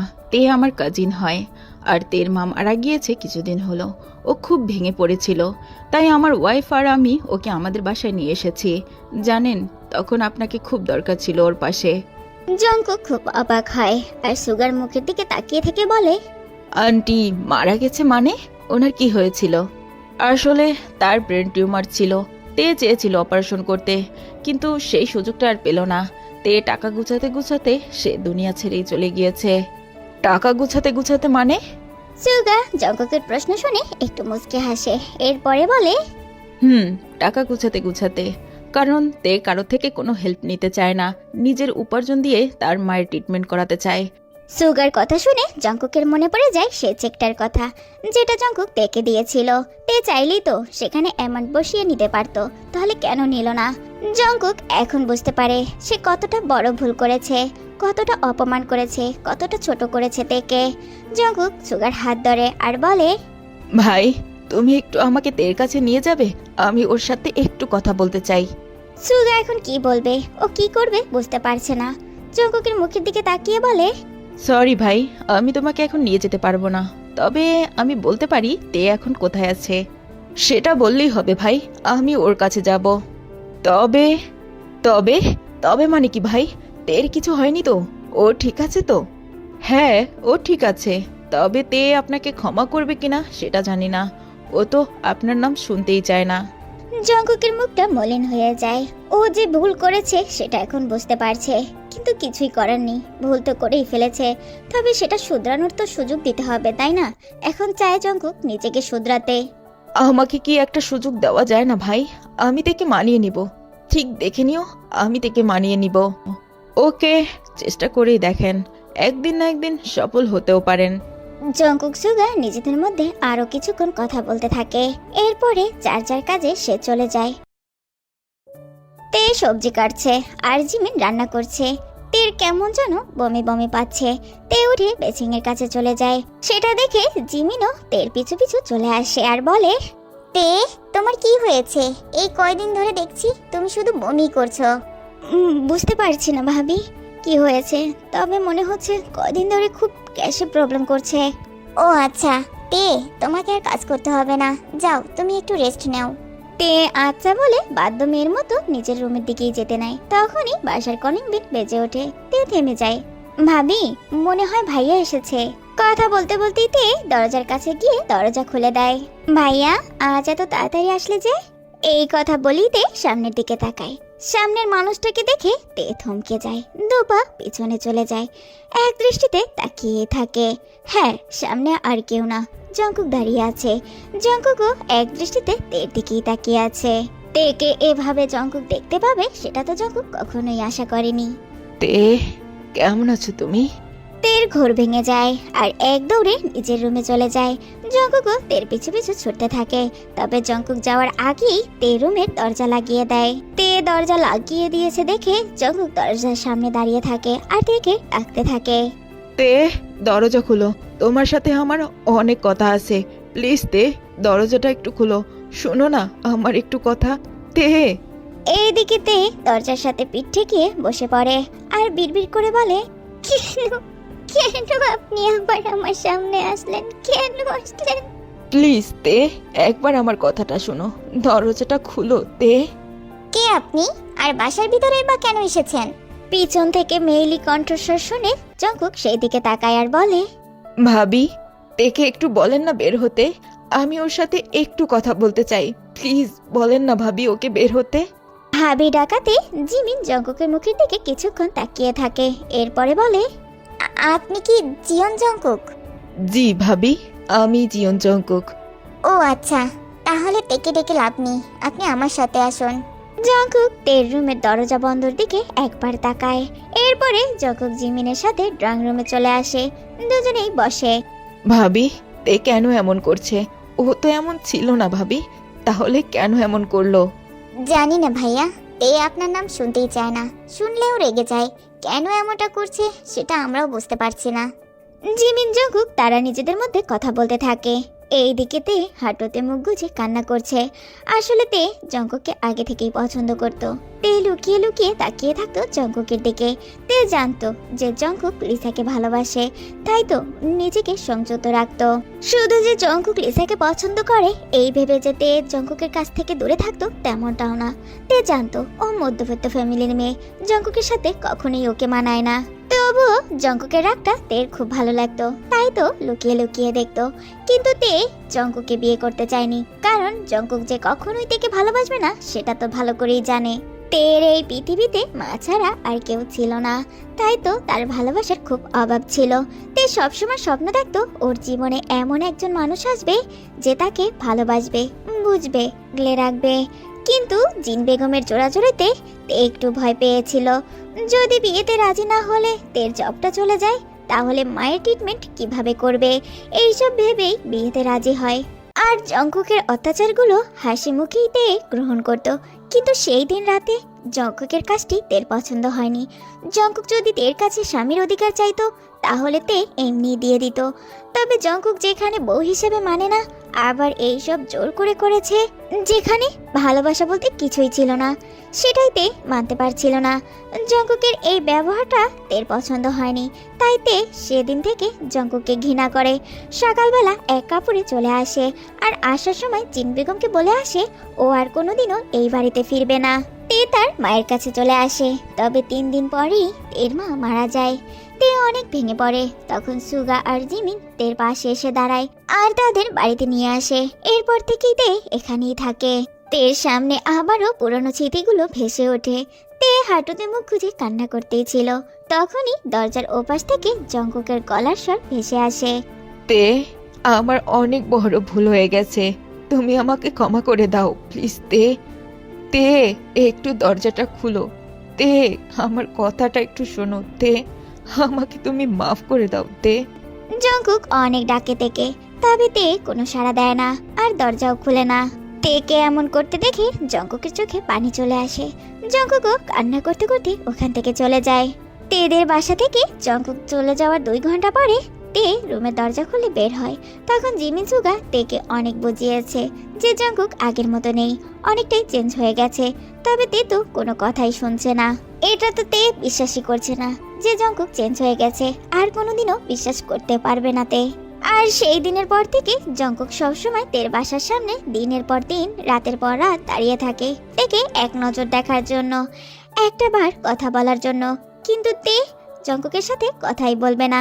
তবে তে আড়াল থেকে সবই দেখে জঙ্কুক কি করে না করে। এভাবে কেটে যায় আরো কিছুদিন। জিমিনতে অনেকদিন পরে বাইরে এসেছে কিছু শপিং করার জন্য। জিমিনতে একটা শপিং মল থেকে বের হয়। কিছু দূর আসতেই জিমিনের মনে পড়ে যায় ওরা যেখানে বসে কফি খেয়েছিল সেখানে ভুলে একটা শপিং ব্যাগ রেখে এসেছে। তে আমি না ভুলে একটা ব্যাগ রেখে এসেছি ভিতরে, তুমি একটু দাঁড়াও, আমি এক্ষুনি নিয়ে আসছি। ও তাই তো, আমিও খেয়াল করিনি। আচ্ছা ঠিক আছে, আমি এখানে দাঁড়াচ্ছি, তুমি যেয়ে নিয়ে আসো। জিমিন আচ্ছা বলে ওখান থেকে চলে যায়। তে দাঁড়িয়েছিল রাস্তার এক সাইডে। হঠাৎই একটা গাড়ি খুব দ্রুত এসে তেকে ধাক্কা দিয়ে ফেলে দেয়। তে রাস্তার পাশে ছিটকে পড়ে যায়। সেখানে ছিল অনেক পাথর। তে পাথরের উপরে ভুট হয়ে পড়ে যায়। তের কপাল কেটে রক্ত বের হয়। তে ওখানেই সেন্সলেস হয়ে পড়ে। জিন বেগম দৌড়ে তের কাছে আসে আর এইদিকে যে গাড়িটা তেকে ধাক্কা দিয়েছিল একটু দূরে দাঁড়িয়ে তের অবস্থা দেখে। মারা গেছে নাকি বেঁচে আছে? হ্যাঁ, আর কেউ না, এটা ছিল লিসা। লিসা ইচ্ছে করেই তেকে গাড়ি দিয়ে ধাক্কা মেরেছে। লিসা তের দিকে তাকিয়ে মনে মনে বলে, আমার সবকিছু শেষ করে দিয়েছিস জঙ্কুক, আমার সংসার ভেঙে দিয়েছিস, আমার কোম্পানি শেষ করে দিয়েছিস, তাই না? এখন দেখ আমি তোর চানটাই কেড়ে নিলাম। এতদিন তো এই দিনটারই অপেক্ষায় ছিলাম। জিন বেগম আর জিমিন মিলে তেকে হসপিটালে নিয়ে আসে। সুগা, জঙ্কুক আর এম সবাই তের অ্যাক্সিডেন্টের কথা শুনে হসপিটালে চলে আসে। জঙ্কুক তো কান্নাই করে দিয়েছে। তেকে অপারেশন থিয়েটারে নেওয়া হয়েছে। প্রায় 2 ঘন্টা পর ডক্টর বেরিয়ে আসে। সবাই ডক্টরের কাছে আসে। সবাই জানতে চায় তের কি অবস্থা। ডক্টর সবার মুখের দিকে একবার তাকিয়ে দেখে বলে, আপনারা শান্ত হন। দেখেন পেশেন্ট এখন ঠিক আছে, তবে অনেক রক্তক্ষরণ হয়েছে, তাকে বেড রেস্ট রাখতে হবে। আর আর আর মানে কি ডক্টর? কি হয়েছে আমার তের? বলুন না ডক্টর, কি হয়েছে আমার তের? আসলে আমরা বেবিটাকে বাঁচাতে পারিনি, আই এম সরি। এই কথা বলেই ডক্টর মাথা নিচু করে দাঁড়িয়ে থাকে। এইদিকে ডক্টরের কথা শুনে সবাই তো অবাক হয়ে যায় আর ডক্টরের মুখের দিকে তাকিয়ে থাকে। কি কি বললেন ডক্টর? তে প্রেগন্যান্ট ছিল? হ্যাঁ, কেন আপনারা জানেন না? উনি তো 2 মাসের প্রেগনেন্ট ছিল। ডক্টরের কথা শুনে যেন জঙ্কুকের মাথায় আকাশ ভেঙে পড়ে। ডক্টর ওখান থেকে চলে যায়। জঙ্কুক মাথায় হাত দিয়ে ওখানে দাঁড়িয়ে থাকে। তখনই জিন বেগম জঙ্কুকের হাত ধরে একটু সাইডে নিয়ে যায় আর বলে, এই সব তোর জন্য হয়েছে জঙ্কুক, তোর কারণে আজ এই নিষ্পাপ বাচ্চাটা পৃথিবীর আলো দেখতে পারলো না, শুধু তোর কারণে জঙ্কুক, তোর কারণে। ঠিক বলেছ তুমি মা, আমি তের খেয়াল রাখতে পারিনি, আমি ভুল করেছি মা। আমার জন্যই সব হয়েছে মা, আমার জন্য। তুই কি জানিস তোর অ্যাক্সিডেন্ট কি করে হয়েছে? জঙ্কুক কান্নামাখা চোখে জিন বেগমের দিকে তাকায়। সেটা দেখে জিন বেগম আবারও বলে, লিসা, হ্যাঁ লিসা, লিসা ইচ্ছে করে থেকে অ্যাক্সিডেন্টটা করিয়েছে জঙ্কুক, ওই করিয়েছে। জঙ্কুক অবাক দৃষ্টিতে জিন বেগমের দিকে তাকিয়ে থাকে। সেটা দেখে জিন বেগম আবার বলে, হ্যাঁ জঙ্কুক, আমি তের সাথে দেখা করতে গিয়েছিলাম, গাড়ি থেকে নেমে তের কাছে আসছিলাম, তখনই লিসাকে দেখতে পাই, ও গাড়ি নিয়ে তের দিকে যাচ্ছিল, আমি আসার আগেই। জিন বেগমের কথা শুনে সাথে সাথে জঙ্কুকের চোখ দুটো লাল বর্ণ ধারণ করে। তুমি তেকে নিয়ে আমাদের বাসা যাবে আর আজই যাবে, আমি একটু আসছি। মানে তুই এখন কোথায় যাচ্ছিস জঙ্কুক? মা তুমি টেনশন করো না, আমি একটা কাজ অসম্পূর্ণ করে রেখেছি, ওটা সম্পূর্ণ করে আসি। এই বলে জঙ্কুক ওখান থেকে কটকট পায়ে বেরিয়ে যায়। এদিকে ডক্টররা আজ থেকে রিলিজ করতে চাচ্ছে না, আরো 2 দিন হসপিটালে রাখতে চাচ্ছে। কিন্তু জিন বেগম তেকে নিয়ে বাসায় চলে আসে। প্রায় 5 ঘন্টা পরে তের জ্ঞান ফিরে। তে চোখ মিলে তাকায়, আশেপাশে তাকিয়ে বোঝার চেষ্টা করে ও কোথায় আছে। তে ভালোভাবে দেখে বুঝতে পারে এটা জঙ্কুকের রুম। তে জঙ্কুকের রুমে কি করে আসলো, কখনই বা আসলো, কিছুই বুঝতে পারছে না। তাই তে শোয়া থেকে উঠে বসতে যায়, তখনই মাথায় ব্যথা পায়। তে হাত লাগিয়ে মাথায় হাত দিতে যায়, তখন হাতেও ব্যথা পায়। এরই মাঝে জিন বেগমও চলে আসে রুমে। আরে আরে তে, তুমি কি করছো? হাতে ব্যথা পাবে তো। তে আবারও হাত নামিয়ে জিন বেগমের দিকে তাকায় আর বলে, মা আপনি, আমার কি হয়েছে? আমি এখানে কি করে আসলাম? তেমন কিছু না তেমা, তুমি একটু পড়ে গিয়েছিলে, তাই একটু কেটে গিয়েছে, আর কিছুই না। তুমি এখন একটু খেয়ে নাও তো মা। আসলে তের কিছুই মনে নেই, কারণ যখন গাড়ির সাথে ধাক্কা খায় তখন তে উল্টো দাঁড়ানো ছিল। আর দ্বিতীয় যখন হসপিটাল থেকে ওরে বাড়িতে নিয়ে আসা হয় তখন ও ঘুমছিল। ডক্টর ওকে ঘুমের ওষুধ দিয়ে ঘুম পাড়িয়ে রেখেছিল। এখন তো তের মাথার উপর দিয়ে সবকিছু যাচ্ছে, কারণ ওর সাথে কি হয়েছে কি হচ্ছে ও কিছুই বুঝতে পারছে না। আফামনির জ্ঞান ফিরছে, আল্লাহ গো, আমি সবাইরে কইয়া আইতাছি। এই কথা বলেই রোজ দৌড়ে ড্রয়িং রুমে চলে আসে। সেখানে RM, সুগা, জিমিন বসে কথা বলতেছিল। রোজ এসে সবাইকে বলে তের জ্ঞান ফিরেছে। এই কথা শুনে সবাই দেখতে আসে তেকে। সবাই তেকে জিজ্ঞাসা করছে এখন বেশি ব্যথা করছে কিনা, আর কোনো সমস্যা আছে কিনা, ইত্যাদি ইত্যাদি। তবে তের চোখ তো অন্য কিছু বলছে, কাউকে খুঁজছে। এখানে তো সবাই আছে, কিন্তু এখানে একজন মানুষ নেই, সেটা হলো জংকুক। জিন বেগম তেকে খাইয়ে দেয়, কারণ তে ডান হাতেও ব্যথা পেয়েছে। জিন বেগম তেকে খাইয়ে দিয়ে ওখান থেকে চলে যায়। এরপরে RM সাহেবও রুম থেকে চলে যায়। সুগা জিমিন তের কাছে থাকে। তে, তুমি তোমার নিজের খেয়াল রেখো, আর তোমার কিছু প্রয়োজন হলে আন্টিকে বলো। তবে তে, তোমাকে বলতেই হবে, ভাগ্য করে একটা শাশুড়ি পেয়েছো, একদম মায়ের মতো। তে কোনো কথাই বলে না, চুপচাপ বসে থাকে, হয়তোবা মনে মনে কিছু একটা ভাবছে। বনু, তোর যদি কিছু প্রয়োজন হয় আমাকে কল করবি, আমি নিয়ে আসবো, ঠিক আছে? আর নিজের খেয়াল রাখিস। আমরা এখন আসি। মাইয়া, আমি এই বাসায় থাকবো না, আমাকে তোমরা নিয়ে চলো, এখানে আমার ভালো লাগে না। বনু, তোকে এতক্ষণ কি বোঝালাম, আর তুই কি বলছিস? বললাম না তোকে আজ থেকে এখানেই থাকতে হবে। ও ভাবি, ভাইয়াকে একটু বুঝাও না, আমার এখানে থাকতে ভালো লাগে না। তে, যা হয়ে গেছে তা তো হয়ে গেছে, আগে সব কিছু ভুলে যা আর নতুন করে শুরু কর সব কিছু। মানুষ মাত্রই ভুল হয়, জঙ্কুক অনেক পরিবর্তন হয়ে গেছে, এইবার তো ওকে মাফ করে দে। হ্যাঁ তে, তোমার ভাইয়া ঠিকই বলেছে, পুরাতন সবকিছু ভুলে গিয়ে নতুন করে শুরু করো। আর জঙ্কুক ভাইয়াকে একটা সুযোগ তো দিয়ে দেখতেই পারো। তে সুগা জিমিনের কথা শুনে চুপ করে বসে থাকে, আর মনে মনে কিছু একটা হয়তো ভাবছে। জিমিন আর সুগা তেকে বুঝিয়ে শুনে ওখান থেকে চলে যায়। রাত 12টা বাজে। জঙ্কুক রুমে আসে আর আস্তে আস্তে তের কাছে এসে বসে। জঙ্কুক তের দিকে কিছুক্ষণ তাকিয়ে থাকে, এরপরে তের হাতটা আলতোভাবে ধরে নিজের হাতের মধ্যে রাখে। জঙ্কুক কান্না করে দেয় আর বিড়বিড় করে বলে, তে, সরি, আমাকে মাফ করে দাও, আমি তোমার সাথে অনেক অন্যায় করেছি, জানি আমাকে ক্ষমা করা যায় না, তবুও একবার ক্ষমা করে দেখো, আমাকে বিশ্বাস করো, আমি তোমাকে সত্যি খুব ভালোবাসি। তে, তুমি আমাকে ছেড়ে যেও না প্লিজ, তুমি আমাকে ছেড়ে যেও না। জঙ্কুক তের হাতটা নিজের কপালে ঠেকায় আর কান্না করতে করতে বলে, সব আমার জন্য হয়েছে তে, আমার ভুলের জন্য আজ আমাদের সন্তান পৃথিবীর আলো দেখতে পারলো না, আমাকে ক্ষমা করে দাও তে, প্লিজ আমাকে ক্ষমা করে দাও। আমাদের সন্তান মানে কি বলছেন আপনি? আমি কিছুই বুঝতে পারছি না, আমাদের সন্তান আসলো কোথা থেকে?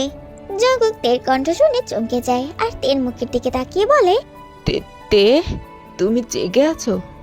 এখনো ঘুমাওনি? তে উঠে বসার চেষ্টা করে, তখনই হাতে ব্যথা পায়। সেটা দেখে জঙ্কুক বিচলিত হয়ে যায় আর বলে, আস্তে তে, তুমি ব্যথা পাবে তো।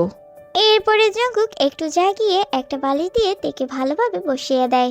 এবার ঠিক আছে তে, তোমার কোনো অসুবিধা হচ্ছে না তো আবার? আমাদের সন্তান মানে তখন কি বলেছেন?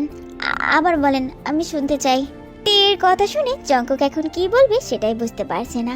আসলে এই বিষয়ে তে কিছুই জানে না, আর ওকে এই বিষয়ে কেউ কিছু জানাতেও চায় না। তে অনেক কষ্ট পাবে, ভেঙে পড়বে তাই।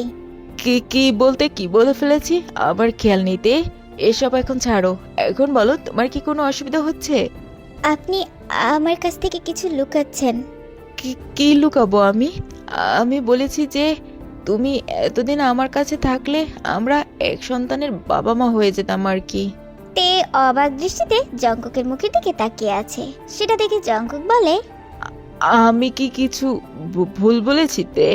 5 মাসে এক সন্তানের বাবা মা, এটা কেমনে সম্ভব? ও সরি, ভুল বলেছি তাই না? আচ্ছা, অনেক রাত হয়েছে, এসব বাদ দাও, এখন ঘুমিয়ে পড়ো। জঙ্কুক এই কথা বলেই বিছানায় শুতেই যাবে, তখনই তে বলে, কি কি করছেন আপনি?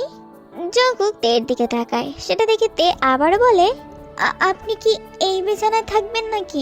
হ্যাঁ, এখানে থাকবো না তো কোথায় থাকবো তে? না, আপনি এখানে ঘুমাতে পারবেন না। যদি আপনি এখানে ঘুমান তাহলে আমি অন্য রুমে যাব, এখানে আমি থাকবো না। তের এমন কথা শুনে জঙ্কুক তের মুখের দিকে তাকিয়ে থাকে, কিছু একটা ভেবে এরপরে বলে, আচ্ছা, তোমাকে কোথাও যেতে হবে না তে, আমি যাচ্ছি। আমি ওই সোফায় থাকবো, তোমার কিছু লাগলে আমাকে ডেকে তুলো, ওকে? এই কথা বলেই জঙ্কুক সোফায় এসে শুয়ে পড়ে আর শুয়ে শুয়ে তের দিকে তাকিয়ে কিছু একটা ভাবছে। এইদিকে তেও শুয়ে শুয়ে ভাবছে ওর এখন কি করা উচিত। দুজনে ভাবতে ভাবতে একসময় ঘুমিয়ে পড়ে। সকালবেলা রোজ আসে তেকে ফ্রেশ করিয়ে দেওয়ার জন্য, খাবার খাইয়ে দেওয়ার জন্য, কিন্তু রোজকে কিছুই করতে দেয় না জঙ্কুক। সে নিজেই থেকে খাইয়ে দেয়। তে অবশ্য খেতে চায়নি জঙ্কুকের হাতে, বাট জঙ্কুক কোনো বাধাই মানেনি। এক প্রকার তেকে জোর করেই খাবার খাইয়ে দিয়েছে এবং কি জঙ্কুক সবাইকে বলে দিয়েছে তে সুস্থ না হওয়া পর্যন্ত জঙ্কুক তের সব খেয়াল রাখবে। আরএমকেও বলে দিয়েছে তে সুস্থ না হওয়া পর্যন্ত জঙ্কুক অফিসে যাবে না। যাই হোক, দুপুরবেলা তে গোসল করতে চায়, তবে ওর কপালে আর হাতের যে অবস্থা তা নিয়ে গোসল করা সম্ভব না, কিন্তু ড্রেসটা তো চেঞ্জ করতেই হবে।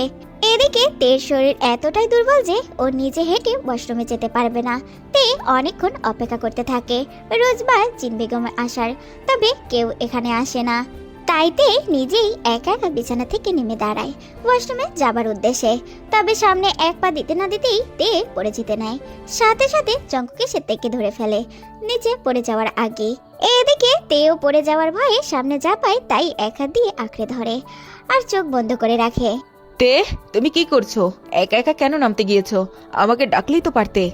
জঙ্কুকের কথা শুনে তে চোখ খুলে তাকায়, তবে কোনো কথাই বলে না। সেটা দেখে জঙ্কুক আবার বলে, আচ্ছা ঠিক আছে, এখন বলো তুমি কি করতে চাও আর কোথায় যাবে? তে চুপ করে থাকে। ও আর কি বলবে, ওর শরীরে তো একটুও শক্তি নেই যে জঙ্কুককে সরিয়ে ও নিজে একা একা ওয়াশরুমে চলে যাবে। এসব মনে মনে ভেবে তে বলে, আমি ওয়াশরুমে যাব। তের কথাটা বলতে দেরি হয়, তবে জঙ্কুকের দেরি হয় না তেকে কোলে নিতে। তে আবারও চমকে যায় জঙ্কুককে এইভাবে ওকে কোলে নিতে দেখে, কিন্তু কিছুই বলার নেই এই মুহূর্তে। জঙ্কুক তেকে কোলে করে নিয়ে ওয়াশরুমের মধ্যে চলে আসে। এরপর তেকে কোল থেকে নামিয়ে দাঁড় করিয়ে বলে, তে, তোমার যা করার করে নাও, আমি এখানেই দাঁড়িয়ে আছি। জঙ্কুকের মুখে এমন কথা শুনে তে অবাক দৃষ্টিতে জঙ্কুকের দিকে তাকিয়ে থাকে আর মনে মনে ভাবে, এই লোকটা এসব কি বলছে? এখানে দাঁড়িয়ে থাকবে মানে? এই লোকটার কি লজ্জাশরম বলতে কিছু নেই? একটা মেয়ে এখানে ড্রেস চেঞ্জ করবে আর সে কিনা এখানে দাঁড়িয়ে থাকবে? কি হলো তে, এভাবে আমার দিকে তাকিয়ে আছো কেন? কিছু কি লাগবে তোমার? তে এখন জঙ্কুকের কথার কি উত্তর দিবে সেটাই বুঝতে পারছে না। এই লোকটা কি কিছুই বুঝে না? হ্যাঁ লাগবে, আমার একটা ড্রেস লাগবে, আমি চেঞ্জ করব। এই কথা শুনে জঙ্কুক ওয়াশরুম থেকে বের হয়ে কাবার্ডের কাছে আসে। কাবার্ড থেকে একটা ড্রেস নিয়ে আবারও ওয়াশরুমের ভিতরে চলে আসে আর বলে, নাও এখন চেঞ্জ করো, আমি আছি। আর কিছু লাগবে তোমার? আমাকে বলো। তে তো পড়েছে মহাবিপদে। সকাল থেকে দেখছে 1 মিনিটের জন্য ওকে ছেড়ে কোথাও যাচ্ছে না জঙ্কুক। আর তে যেটা না করে সেই জিনিসটাই জঙ্কুক জোর করেই করে। কিন্তু এখন বিষয়টা তো অন্য রকমের। এই লোকটা কেন বুঝতে পারছে না? তে ড্রেস হাতে নিয়ে বসিয়ে আছে, সেটা দেখে জঙ্কুক আবার বলে, তে, বসে আছো কেন? আর কি কিছু লাগবে? আমি কি এনে দিব? তে এতক্ষণ জঙ্কুকের দিকে তাকিয়েছিল। জঙ্কুকের মুখে এমন কথা শুনে তে চোখ সরিয়ে নেয় আর বলে, আমি ড্রেস চেঞ্জ করব। জানি তো, করো, আমি আছি। জঙ্কুক থেমে যায় আর বুঝতে পারে তে এতক্ষণ ওকে কি বোঝাতে চাচ্ছে, কেন বারবার ড্রেস চেঞ্জ করার কথা বলছে। জঙ্কুক এতটাই তেকে নিয়ে চিন্তিত ছিল যে ওরা যে আর 5টা হাজবেন্ড ওয়াইফের মতো না সেটাই সে ভুলে গিয়েছিল। আর এতক্ষণ যে তে কেন ড্রেস চেঞ্জ করেনি সেটা এখন বুঝতে পারে। আর জঙ্কুক বুঝতে পেরেই পিছনে ঘুরে দাঁড়ায় আর বলে, দেখো তে, তোমার শরীর ততটাও ভালো নয়, তুমি ঠিক করে দাঁড়াতেও পারছো না। কখন আবার কি হয়ে যায়। না না, আমি এই রিস্ক নিতে পারবো না। তাই তুমি চেঞ্জ করতে পারো আর আমার উপরে বিশ্বাস রাখতে পারো। তাই বলে আপনি এখানেই দাঁড়িয়ে থাকবেন? বাহিরে? আমি বাহিরের কেউ না তে, I am your husband. So আমি যেটা বলছি সেটাই করো, তা না হলে তোমাকে চেঞ্জই করতে হবে না। চলো। এই কথা বলেই জঙ্কুক পিছনে ফিরতেই যাবে, তখনই তে বলে, না আমি চেঞ্জ করছি, পিছনে তাকাবেন না প্লিজ। তে বুঝতে পারে ঘাটতেরা মানুষ কখনোই সোজা হয় না। আর তে আগে থেকেই জানে জঙ্কুক কেমন। এখন যদি তে চেঞ্জ না করে তাহলে জঙ্কুক সত্যি সত্যি ওকে নিয়ে এখান থেকে চলে যাবে। তাই তের আর কি করার, তে ড্রেস চেঞ্জ করতে শুরু করে। তবে বারবার জঙ্কুকের দিকে তাকিয়ে দেখছে জঙ্কুক আবার পিছনের দিকে তাকাচ্ছে কিনা। তে ড্রেস চেঞ্জ করা হয়ে গেলে জঙ্কুক আবারও তেকে কোলে নিয়ে রুমে নিয়ে আসে, বিছানার উপরে ভালোভাবে বসিয়ে দেয়। এরই মধ্যে রোজ চলে আসে তের জন্য খাবার নিয়ে। ভাইজান এই নেন আপামনির খাবার। রোজ, তুই একটু তোর আফামনিকে খেতে হেল্প কর, আমি একটু ফ্রেশ হয়ে আসছি। কথাটা শেষ করেই জঙ্কুক ওয়াশরুমে চলে যায়। এদিকে তে আর রোজ অবাক দৃষ্টিতে জঙ্কুকে যাওয়ার দিকে তাকিয়ে আছে। তে মনে মনে ভাবে, এই লোকটার আবার কি হলো? সকাল থেকে তো কাউকেই আমার কাছে আসতে দিচ্ছিল না, এখন আবার এমন করে চলে গেল কেন? বুঝতে পেরেছি, সবই হচ্ছে নাটক। দুদিন এভাবেই কেটে যায়। তে জঙ্কুকের সাথে তেমন একটা প্রয়োজন ছাড়া কথা বলে না, তবে জঙ্কুক তের সব দিকেরই খেয়াল রাখে। তে রুমে বসেই ছিল, তখনই তের রুমে জিমিন সুগা চলে আসে। তে সেটা দেখে খুব খুশি হয়ে যায় আর বলে, ভাইয়া, ভাবি, তোমরা কখন এলে? এই তো এইমাত্রই আসলাম। তে, তা তুমি কেমন আছো? দেখ দেখ বনু, এমন ভাগ্য কয়জনার থাকে, বোনের বিয়ের পরেও ভাই বোন একসাথেই থাকে। তে সুগার কথা কিছুই বুঝলো না, সব তো ওর মাথার উপর দিয়েই গেল। তাই তে আবার প্রশ্ন করে, বুঝলাম না ভাইয়া, কি বলছো তুমি? বুঝলি না তাই তো, আজ থেকে আমরাও থাকবো এই বাসায় তোর সাথে। সুগার কথা শুনে তের চোখ তো বড় বড় হয়ে যায়। সত্যি কি বলছে? সত্যি কি তারা এখানে থাকবে আমার সাথে? ভাবি, ভাইয়া এসব কি বলছে? এখানে থাকবে মানে? তে, তোমার ভাইয়া ঠিকই বলেছে। জঙ্কুক ভাইয়া আমাদেরকে এখানে নিয়ে এসেছে, আর আজ থেকে আমরাও তোমাদের সাথেই থাকবো। সত্যি বলছো ভাবি? তো তোমরা এখানেই থাকবে? হ্যাঁ তে, সত্যি সত্যি, সত্যি, আমরাও এখানেই থাকবো। তে অনেক খুশি হয়ে যায় সবাই একসাথে থাকতে পারবে বলে। আসলে তের আপন বলতে কেউ নেই জিমিন সুগা ছাড়া। জঙ্কুক দেখেছে তে সবসময় মন খারাপ করে রাখে, তাই সুগাকে অনেক কষ্টে রাজি বানিয়ে এখানে নিয়ে এসেছে শুধু তেকে খুশি দেখবে বলে। তে জিমিন সুগার সাথে অনেকক্ষণ আড্ডা দেয়, আর তের ফোনটাও জিমিন নিয়ে আসে। এতদিন তের কাছে ফোনটা ছিল না, তাই ও কারোর সাথে যোগাযোগ করতে পারেনি। জিমিন সুগা রুম থেকে চলে যায়। জিমিন সুগা তের রুম থেকে চলে যাওয়ার পরে তে ফোন দেখতেছিল। হঠাৎই তের চোখে একটা নিউজ পড়ে। সেখানে বড় বড় করে লেখা আছে, মিস্টার লি জংসুকের একমাত্র মেয়ে মিস লিসা মারা গিয়েছেন তার নিজস্ব ফ্ল্যাটে আগুন লেগে। তে তো বিশ্বাসই করতে পারছে না লিসা মারা গিয়েছে, তা আবার আরো 3 দিন আগে, আর তে সেটা এখন জানতে পারলো। কিন্তু জঙ্কুক এত শান্ত কি করে? তে তো সেটাই বুঝতে পারছে না। তে ভাবনায় পড়ে যায়, জঙ্কুক কি জানে লিসা মারা গিয়েছে? জঙ্কুক তো লিসাকে ভালোবাসে। এতদিন হয়ে গেল, জঙ্কুক কি এখনো শুনতে পায়নি যে লিসা আর নেই এই দুনিয়াতে? তের ভাবনার মাঝে জঙ্কুক রুমে চলে আসে। তে জঙ্কুকের দিকেই তাকিয়ে আছে। জঙ্কুক সোফায় এসে বসে আর তেকে উদ্দেশ্য করে বলে, তোমার তো ফ্রেশ হওয়ার সময় হয়ে গেছে, চলো আমি নিয়ে যাচ্ছি। তের ঘোর ভাঙে। জঙ্কুককে এত শান্ত দেখে তে আর তার কৌতূহল চাপিয়ে রাখতে পারল না। সত্যিই কি জঙ্কুক জানে না যে লিসা মারা গিয়েছে? তে জঙ্কুককে প্রশ্ন করেই ফেলল, লিসা মারা গিয়েছে সেটা কি আপনি জানেন? তের এমন প্রশ্ন শুনেও জঙ্কুকের মাঝে কোনো হেলদোল নেই। স্বাভাবিকভাবেই জঙ্কুক তের উত্তরে বলে, তবে তের যেন এই ছোট্ট উত্তরটি পছন্দ হলো না, তাই আবারও বলে, আপনি তো লিসাকে ভালোবাসেন, ওকে ছাড়া আপনার থাকতে কষ্ট হবে না? তের কথা শুনে জঙ্কুকের মুখের রং সাথে সাথেই পরিবর্তন হয়ে যায়।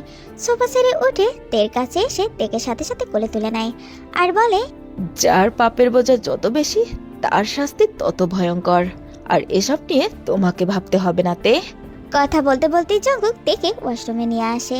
তে তো অবাক দৃষ্টিতে শুধু জঙ্কুকের দিকেই তাকিয়ে আছে। তের মাথায় তো কিছুই ঢুকলো না, ও কি প্রশ্ন করলো আর জঙ্কুক কি উত্তর দিল। তে এখন সবসময় হাসি খুশি থাকে, কারণ তেরও একটা পরিবার হয়েছে। জিনের মতো মা, আরেমের মতো বাবা, সুগার মতো ভাই, জিমিনের মতো ভাবি প্লাস বোন। তের আজ ভালোবাসায় পরিপূর্ণ। তবে জঙ্কুকের সাথে তের তেমন কোনো সম্পর্ক তৈরি হয়নি। বাট জঙ্কুকের এত কেয়ার, এত যত্ন পাবে সেটা তো তে কখনো কল্পনাও করেনি। তবে তে জঙ্কুককে মাফ করে দিয়েছে। প্রায় 1 সপ্তাহ কেটে গিয়েছে। তে এখন অনেকটাই সুস্থ। এখন থেকে তে আর জঙ্কুকের হেল্প নিবে না, তাই সকালবেলা ঘুম থেকে উঠে তে ওয়াশরুমে চলে আসে ফ্রেশ হওয়ার জন্য। জঙ্কুক তখন সোফায় ঘুমিয়েছিল। তে ওয়াশরুমের আয়নার সামনে দাঁড়িয়ে ব্রাশ করতেছিল। হঠাৎই তের কিছু একটা মনে পড়ে যায়, আর সাথে সাথে মুখ চেপে ধরে আর বিড়বিড় করে বলে, তার মানে উনি আমার সবকিছু? তে আর কিছু ভাবতে পারছে না, ওর মাথা ঘোরাচ্ছে। ও এসব কি দেখে ফেললো, আর সাথে সাথে নিজের চোখ দুটো বন্ধ করে ফেলে। আসলে জঙ্কুক এতদিন যেই দিকে ফিরে দাঁড়িয়েছিল আর সেই দিকেই আয়নাটি ছিল। যেটাতে এতদিন খেয়াল করেনি। আর আয়নার মাঝে যে জঙ্কুক তেকে আনড্রেস অবস্থায় দেখেছে সেটা বুঝতে তের আর বাকি থাকে না। এসব দেখে তো তের রাগ হবার কথা, কারণ এতদিন জঙ্কুক তের সাথে সিটিং করেছে, কিন্তু তের রাগ হচ্ছে না। রাগের পরিবর্তে লজ্জা লজ্জা লাগছে, আর কেন লজ্জা লজ্জা লাগছে সেটাই তে বুঝতে পারছে না। তে তাড়াতাড়ি করে ফ্রেশ হয়ে ওয়াশরুম থেকে বের হয়, আর ওয়াশরুম থেকে বের হতে না হতেই জঙ্কুককে সামনে দাঁড়িয়ে থাকতে দেখতে পায়। ওয়াশরুমের সামনে জঙ্কুককে দাঁড়িয়ে থাকতে দেখে তে চমকে যায়। তেকে চমকে যেতে দেখে জঙ্কুক বলে, কি হলো তে, তুমি ভয় পেলে কেন? আর একা একা কেন গিয়েছো? আমাকে কেন ডাকুনি? তে এখন কি বলবে? ও কিসের জন্য ভয় পেয়েছে সেটা তো ও বলতেই পারবে না। কথায় আছে না, যেখানে বাঘের ভয় সেখানেই সন্দেহ হয়। তের অবস্থা হয়েছে তেমন। তে চেয়েছিল জঙ্কুক ঘুম থেকে ওঠার আগেই রুম থেকে বেরিয়ে যেতে, কিন্তু জঙ্কুক তো তার আগেই ঘুম থেকে উঠে পড়েছে। তে আর জঙ্কুকের সামনে 1 মিনিটও দাঁড়ায় না, কিছু না বলেই ওখান থেকে দৌড়ে পালায়। জঙ্কুক কিছুই বুঝতে পারলো না তে এমন হঠাৎ পালিয়ে গেল কেন। জঙ্কুক আর কিছু না ভেবে ওয়াশরুমে চলে যায়। ফ্রেশ হয়ে নিচে চলে আসে নাস্তা করার জন্য, তবে তে মাথা নিচু করে খাবার খেয়ে যাচ্ছে, একবারও জঙ্কুকের দিকে তাকাচ্ছে না। সারাটা দিন এভাবেই কেটে যায়। তে জঙ্কুকের কাছ থেকে দূরে দূরে থাকে। যদিও তে জঙ্কুকের সামনে পড়ে তাহলে চোখে চোখ মিলায় না, মাথা নিচু করে দাঁড়িয়ে থাকে, আর সাথে সাথে তের মুখ লজ্জায় লাল হয়ে যায়। জঙ্কুক এখনো সোফায় ঘুমায় আর তে বিছানায়। তে বলে না জঙ্কুকে বিছানায় আসতে, আর জঙ্কুকও বিছানায় আসে না তের কাছে। জঙ্কুক সোফায় শুয়ে আছে তের দিকে তাকিয়ে, আর মনে মনে ভাবে, কতদিন হয়ে গেল, তে আমাকে একবারও বললো না বিছানায় আসতে। কি নিষ্ঠুর রে বাবা। এইদিকে তে জঙ্কুকের সোফায় শুতে কষ্ট হচ্ছে সেটা বুঝতে পেরে মনে মনে বলে, দেখো কেমন ব্যাখ্যা হয়ে সোফায় শুয়ে আছে। বিছানায় এসে শুলে কি আমি কিছু বলতাম? তখন তো আমার রাগ ছিল, তাই বলে ফেলেছি। এখনো সেটা দূরেই বসে আছে। দেখতে দেখতে কেটে গিয়েছে 1টি মাস। জিমিন সুগা তে জঙ্কুকের আবারও বিয়ে দেওয়ার কথা ভাবছে, তাতে জিন বেগম আরাম সাহেব সহমত। তারাও চায় বিয়েটা ধুমধাম করে দিতে, তাই সবাই মিলে ঠিক করে তেকুকের বিয়েটা 1 সপ্তাহ পরে আবারও ধুমধাম করে দেওয়া হবে। তাই সবাই বিয়ের শপিং করা শুরু করে দেয়, আর সবাই মিলে অনেক মজাও করে। দেখতে দেখতে বিয়ের দিনটাও চলে আসে। ওদের বিয়েটা হয়ে যায়। জিমিন থেকে জঙ্কুকের রুমে বসিয়ে দিয়ে আসে। জঙ্কুক রুমে আসতে গেলে জিমিন জঙ্কুককে আটকে দেয়, জঙ্কুকের কাছ থেকে টাকা আদায় করে। তে রুমে বসে সব শুনতে পায় আর মিটি মিটি হাসতে থাকে। জঙ্কুক ওদেরকে টাকা দিয়ে রুমের ভিতরে চলে আসে। তের আজ ফিল হচ্ছে যে ও নতুন বউ। নতুন বউদের মধ্যে লজ্জা লজ্জা লাগছে। জঙ্কুক তের সামনে এসে বসে, তবে কোনো কথাই বলে না। তেও কিছু বলে না, দুজনেই চুপচাপ বসে আছে। আসলে জঙ্কুক কোন কথা দিয়ে শুরু করবে সেটাই বুঝতে পারছে না। আর এইদিকে তের খুব নার্ভাস লাগছে। জঙ্কুক বড় একটা নিঃশ্বাস নিয়ে বলতে শুরু করে, তে, আমি তোমাকে কিছু কথা বলতে চাই, তুমি কি শুনবে? তে কিছু সময় চুপ করে থাকে, এরপরে বলে, জি বলেন, আমি শুনছি। দেখো তে, আমি জানি আমি তোমাকে অনেক কষ্ট দিয়েছি, আমি অনেক ভুল করেছি। বিশ্বাস করো তে, আমি আর কখনো তোমাকে কষ্ট দিব না। আমি তোমাকে ভালোবেসে ফেলেছি তে, তুমি আমাকে কখনো ছেড়ে যেও না প্লিজ। তে খুব অবাক হয় জঙ্কুকের মুখে ভালোবাসার কথা শুনে। সাথে সাথে তে তার ঘোমটাটা তুলে ফেলে আর বলে, আপনি আমাকে ভালোবাসেন মানে? জঙ্কুক তের দিকে তাকায় আর তের হাত দুটো নিজের হাতের মধ্যে নিয়ে বলে, হ্যাঁ তে, আমি ভালোবাসা মানে কি বুঝতাম না, তবে তুমি আমাকে বুঝিয়ে দিয়েছো ভালোবাসা কাকে বলে। তে তো অবাকের উপরে অবাক হচ্ছে। জঙ্কুক এসব কি বলছে? আমি? হ্যাঁ তুমি তে, তুমি শিখিয়েছো। একটা সত্যি কথা কি জানো, আমি কখনো লিসাকে প্রপোজ করিনি, ও আমাকে করেছে।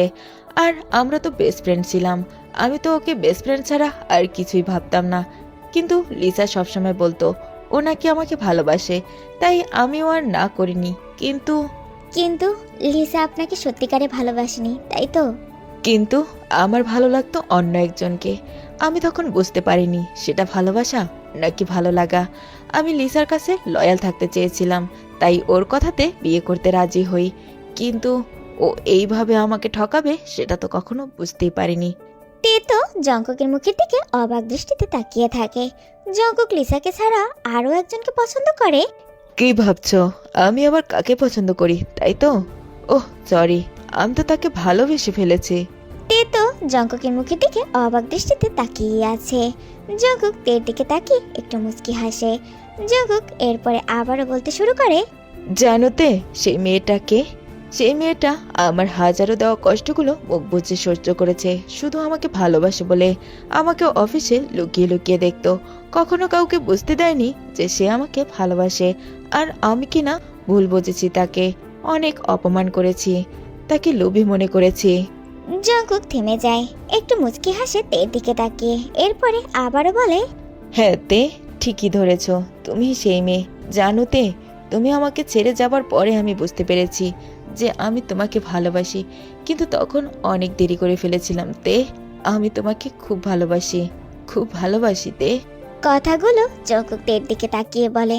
তে সাথে সাথে জঙ্কুককে জড়িয়ে ধরে, জঙ্কুকও তেকে দু হাতে জড়িয়ে নেয়। তে জঙ্কুককে জড়িয়ে ধরেছে দেখে জঙ্কুক একটু মুচকি হাসে আর বলে, এই বোকা মেয়ে, কান্না কেন করছো? আপনি জানেন, আমি ভেবেছিলাম এই দুনিয়াতে আমাকে ভালোবাসার মতো কেউ নেই, কিন্তু আমি এখন বুঝতে পারছি যে আমার সবাই আছে, বাবা মা ভাই বোন। আর তে থেমে যায়। জঙ্কুক সেটা দেখে একটু বুরকুসকে বলে, আর আর আপনার মতো হাজবেন্ড পেয়েছি, আপনার ভালোবাসা পেয়েছি। আমি খুব লাকি জঙ্কুক, আমি খুব লাকি। আমিও খুব লাকিতে তোমার মতো একটা লক্ষ্মী বউ পেয়ে। তে, আমরা কি পারি না পিছনে সবকিছু ভুলে নতুন করে শুরু করতে?